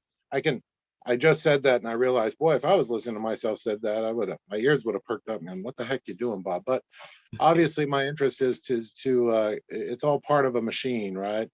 And just like the trailer it wasn't the bench in the trailer that repaired the typewriter, it was the entire trailer. You'd move around the trailer. So the machine would move to several stations. So in the future, my garage, my shop here will work the same way. It starts at one station and just kind of moves around. That way it gets taken apart and cleaned at one place, whether it needs to be sent off for rubber or other parts in another place, and then gets reassembled, lubed, tuned, all the things in another place. And that's the idea. So I'm really excited to. It's hard to find people to work next to me, just because the work is so intense, and a lot of people they don't understand it. If you're a car mechanic, everybody came home from the hospital in a car, so people have great relationships with cars. People don't always have they don't have that kind of relationship with typewriters, so that's been a little difficult. But I got a few programs in place, so we'll see. It's not like I've listed in local Craigslist or anything like that, so I really can't complain if I'm not finding someone to assist me. But for now, it's going to be cheaper and easier just to stick to the repairs, because I got a ton of repairs, and we'll just slowly but surely see what the future brings in that regard. So Yeah. Thanks for asking. Yeah, definitely. I haven't really released a new book yet either. So yeah. I've been real busy. Where are you located at? Do you do repairs? Riverside. Yeah, Riverside, Southern California, right in the center. Okay, because I have a Olivetti Lettera 22 that's skipping. There are certain letters, I think more specifically, I think the E, I don't remember which one because I haven't used it, but I'm typing away and then it skips. It takes a little. And Yeah, I'm thinking some kind of escapement, but I wanted to ship it do you do shipping repairs too, or do you just do like bring it in person? Yeah, I prefer not to. I prefer to do it in person. You can ship it to me, just the cost is going to be astronomical. Where are you located? Great. Yeah, just a ship. Texas. Yeah. Where are you located? In Texas. Oh, what part of Texas? North of Austin. It's north of Austin, an hour north of Austin. I'm trying to find someone that could repair that Olivetti because. Yeah. Well, the 35 is a real crappy highways or freeway, so you can't blame people for not living there. No, I'm totally joking. Yeah. I spent a lot of time in Texas, so I'm pretty. Yeah, the 35 is a lot of traffic when you come to the Austin area. Terrible. Yeah. Isn't David Torres in Austin? Isn't David Torres is in Austin, isn't he? Yes. Yeah, he doesn't repair typewriters. There's another gentleman that he sent a few things to, but that guy's pretty backed up. You're right. People are few and far between. I would recommend looking up on Richard Polt's website. It's under Xavier University. What's it called? Typewriter University? No, Typewriter. Oh, somebody help me. What's Richard Polt's website where it's got all the I think I've been there. I don't remember what it's called, but I've been to his site actually. Okay, yeah. Yeah, that's usually the best place to find someone, and it's probably going to be cheaper and easier, even if you end up running down to Austin and leaving it with him for a few months. I get it.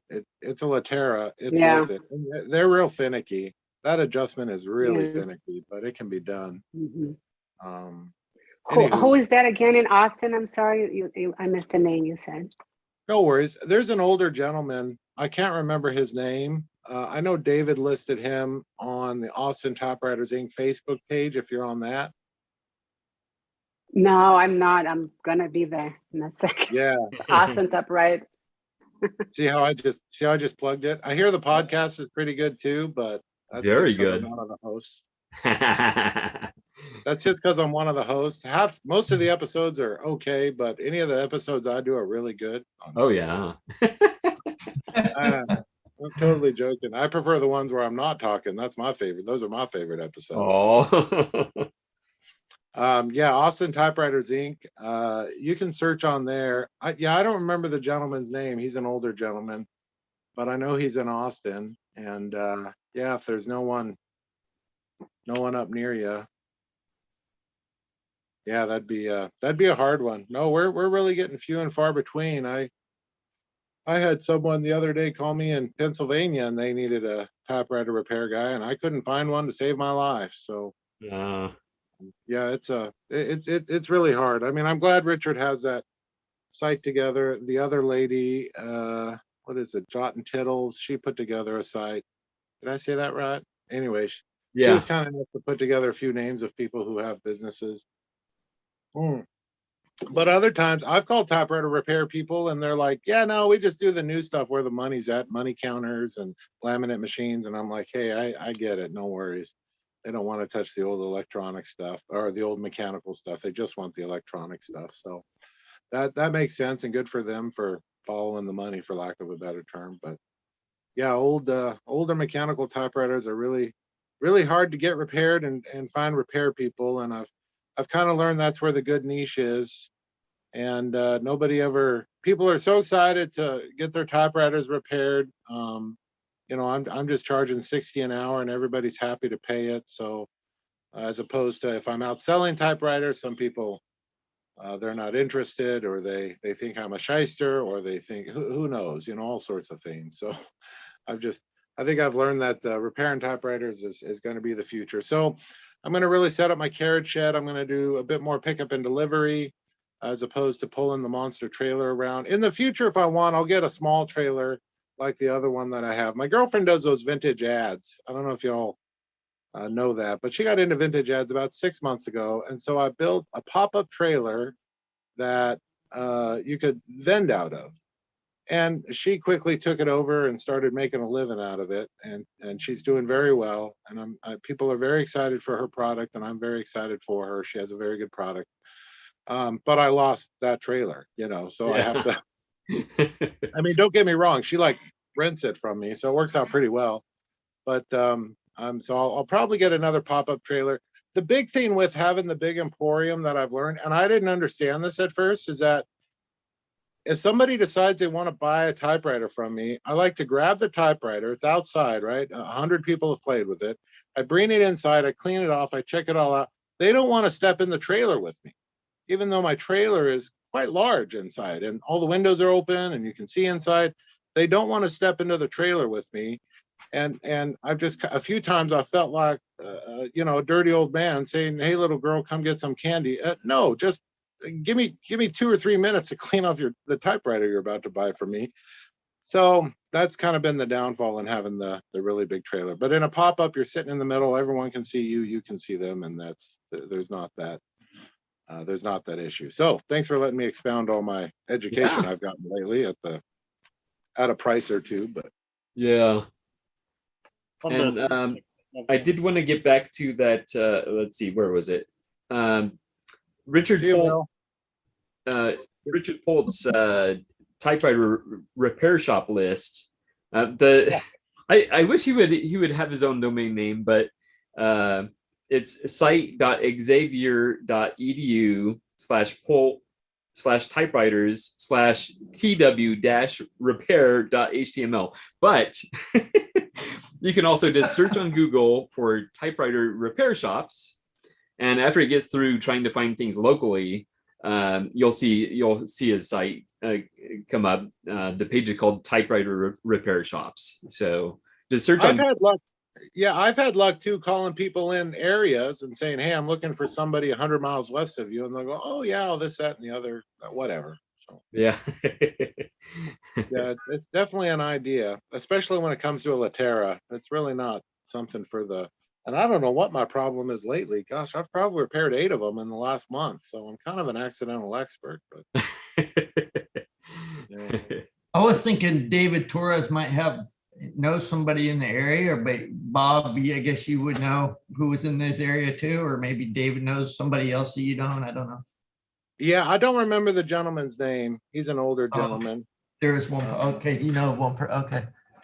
There really seems to be a concentration of typewriter collectors in Texas. We have several members in Texas, so and it's kind of funny that Marcella was mentioning that she doesn't know anyone that collects typewriters, and yet there's all these collectors in in Texas. So that's interesting. Yeah, they're in Austin.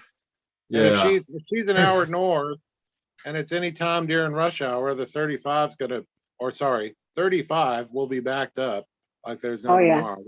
It's normally an hour drive, but during rush hour, it would take over almost 3 hours. Oh wow. Yeah, Marcella, there's David Torres' Facebook page. That's what it looks like. If you want to find him on Facebook, he's in Austin. I think he's in Austin, isn't he? Yeah. Yeah. So I mean, he might know. Yeah, Marcel, I spent some time in Austin. That's the only reason I'm so familiar with it. I used to be there, so. Well, really, I had a girlfriend there, but that was years ago. Well, Marcella, you could do worse than to try. It depends on the complexity of the repair. So early on in this episode, I spoke about the Olivetti Valentine, and the drawstring was detached, and I was thinking of sending it away for repair. And Gregory said, "Why don't you watch one of Dwayne's videos on PhoenixTypewriter.com?" And I was like, "Okay, I will." And I watched it, and I was like, "Ha ha! Now the Valentine works." Oh, cool! Maybe I should try that. Look at that samurai smile now. I know. That's awesome. The trick. I mean, absolutely would never have known how to do it except for Greg and Dwayne's video. And what rescued me, that my wife has these very long crochet needles that have a hook on the end of them. I was able to loop from the drawband and basically pull it through very easily, and then reattach it. And what do you know? The thing's working, and actually the type alignment is very good. I mean, the ribbon needs to be replaced, but the alignment is good, and it's working perfectly. All of a sudden, wow! I just saved myself probably 100 quid. You know? Yeah. Maybe I should try that too. Yeah. I have made a few repairs myself, but it really does depend on the complexity of it. So, for instance, I believe that on the Olivetti, if you have to remove the carriage, getting it back on and getting the bearings into place is an extremely complex job. No thanks, I wouldn't even try. But if it's something that you think you could try and that you have the patience and the dexterity for, it is very rewarding to fix it yourself. It really is. You'll have that sign up tomorrow on your front door, typewriter repair. I know. What's that, $60 an hour? Yeah, I think I'll go for that. Hey, I just ordered a toolkit that I saw in a video yesterday by Joe, I'm probably going to butcher his name, Joe Van Cleve. Oh, yes. Joey. Yeah, Joe, I saw, he was talking, there was a video about tools, and I ordered one, and I cannot remember by who, but it was like $51 or something. So you're thinking of some DIY repairs? Yeah. Yeah. After I worked at that Corona yesterday, and I opened it, I looked, and I click. Okay, this is what does this, and then I figured how to do it. I was like, maybe I'll try some more of it. Yeah, you said his name just fine, by the way. You said Joe Van Cleve just fine. Did anyone notice when I did that show with him, I said his name wrong once? Did you? Yeah, I only noticed it during post-production. Well, I noticed saying it once, so I took it out, and sure enough, I had said his name wrong twice. I said Joe Van Cleef. Oh, it was so embarrassing. But if no one's noticed it, no one's ever called me on it. He didn't call me on it. That's great. Okay. He didn't mispronounce Joe. V. Yeah. What video with tools did Joe have? I think he's talking about that kit that Garrett and Lucas put together. Let me I think I forgot the name of the kit, but it's from a company. It's actually a specific company. And Yeah, the Chapman. Yes. Chapman, that's it. Oh, Yes, that was okay. it. Yeah, those are useful. Yeah, I ordered one yesterday. So when it gets here, I'll try to open the Olivetti. We're all in now. You got the tools. Yeah. Once you have the tools, there's no excuse. Right. Yeah, that's awesome that you're just diving right in. That's excellent. Yeah, again, you're braver than me. So what, Anthony too. Yeah. What was the name of that kit? The Chapman. Chapman. Oh, Chapman. It's like I want to say Chapman 3602. I just wrote Chapman typewriter toolkit or something. Then it came out. Yeah. Okay. All right. Thanks. And I think the model number has some significance. I don't remember what that was, but it was commemorating something. Yeah, the fellow who came up with it. Ah, thank you. He passed away. Yes. Garrett. His name is Garrett. Yeah. Here it is. Set 0623. Yeah, that's it. 0623. And you can even choose different colors for the box. Yeah. Okay. Actually, 623 isn't that like National Typewriter Day or something? Oh yeah. Yep. And I think it's funny because somebody earlier on here was saying they don't like pink. And I ordered the Chapman pink box because it was cheaper than the other one. Excellent. Yeah, this is the card inside. It says typewriter set. Yeah, very cool. Okay. That's good. Got it. So does it come with a toenail clipper? This might be the closest thing to a toenail clipper. Oh. No, it does not. It again, yeah, me and my hold the laptop up and trying to show you what's inside. There we go. Trying to see it as I bend over the computer, as I bend over the screen. But that's the inside of it. So that's what you have to look forward to, Marcella. Yeah. It's kept pink. I know. It comes with a little booklet here, but wow, that's what it looks like. Very cool. Thank you for showing that, Diane. Sure, no problem. I even picked up the stuff that Phoenix Typewriter uses. Not that I'm expecting to turn into Phoenix Typewriter, far from it, but what is that? What tool is that? It's just a screwdriver. It's oh wow. Aeromax. I know I've seen them. These are very distinctive in his videos, but it's just ow, cat. he's scratching at my leg. Anyway, but yeah, Swiss cheese. I'm sorry. I said it looks like Swiss cheese. Yeah, it kind of does. But there's some of them that are kind of long, and actually sometimes you do need.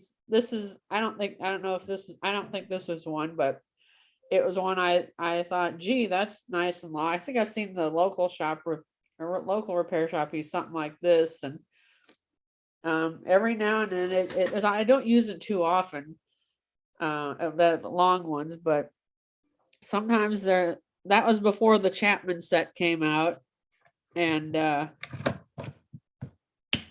so that Swiss cheese screwdriver, it looked like it was like maybe titanium or something, or titanium colored anyway, that the shaft of it.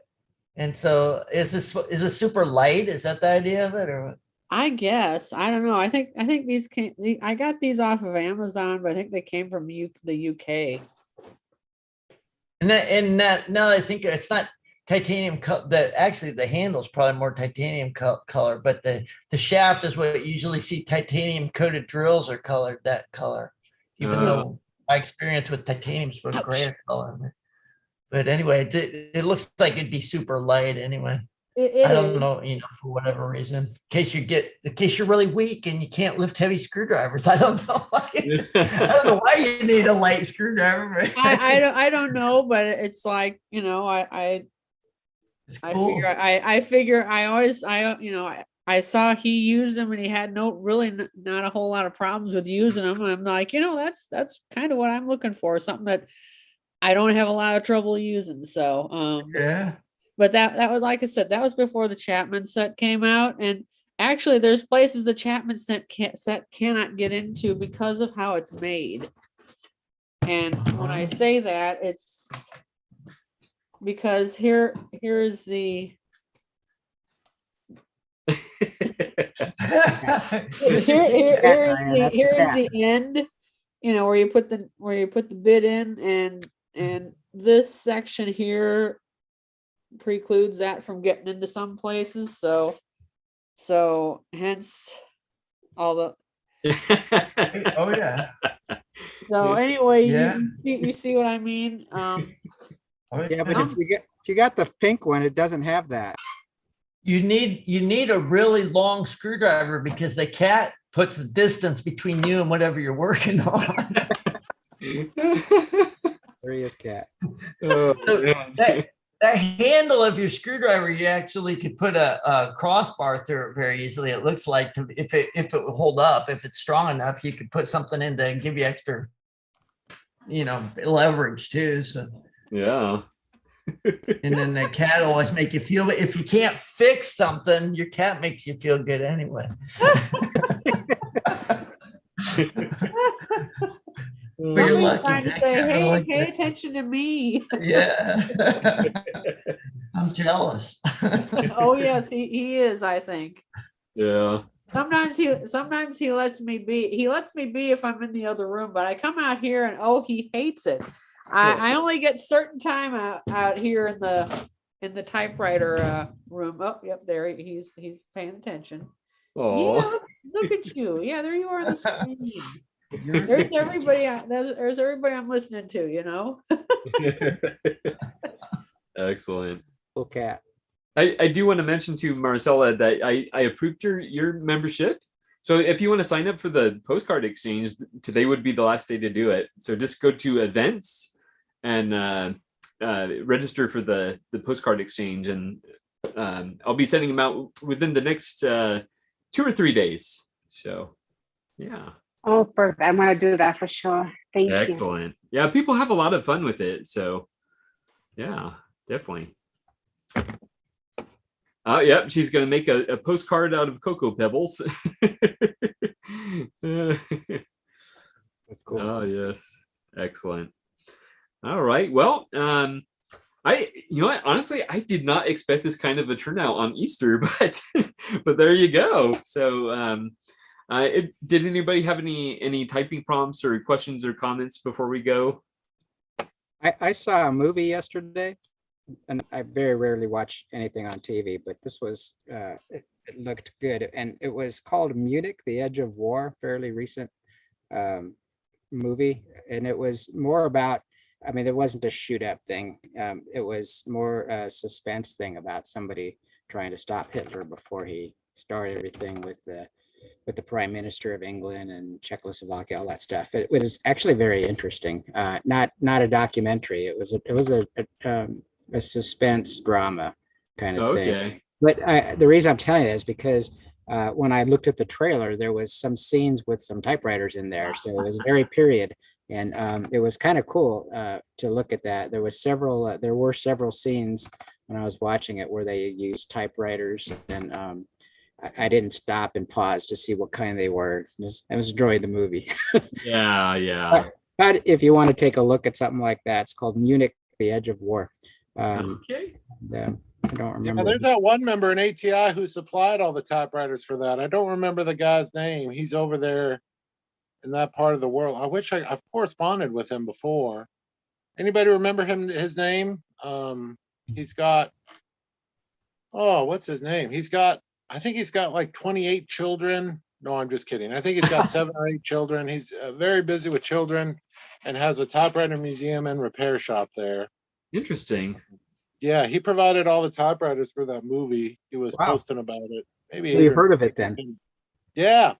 Yeah, he showed all the backstage stuff where he brought all the typewriters into I think it's like a court scene. They're all in court or it's some type of wood paneled room. And Yeah, it was pretty cool. The backdrops and all that stuff was done very well, for the period. That's kind of what intrigued me, and the movie actually was very good. So. yeah. Anyways, that's very exciting. I enjoy that. I know a lot of the machines I get to work on, have been in movies or whatnot, but I never know. I know they're owned by a production company, and I can start working on them. But then there's Instagram I follow, Typewriters and Movies or something, and so then all of a sudden they'll, a year later they'll post a machine that I've gotten to work on. Oh, I remember that machine. Oh, that's where it came from. That's interesting. Yeah.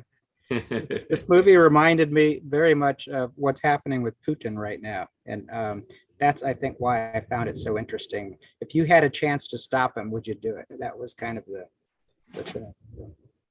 Yeah. So did anybody do type something with the prompt this week? Yeah. Several people read their typing. Oh, they did? Yeah. Oh, well, I thought of something. I didn't type anything. Does that count? Hey, go ahead and tell us. All right.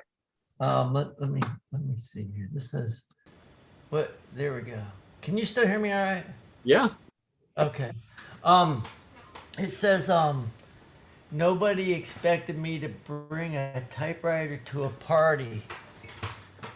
But I got thinking about it and I thought, it's my birthday party, so it's my party and I'll type if I want to, type if I want to, type if I want to. You type too if it happened to you. You're onto something, Larry. Yep.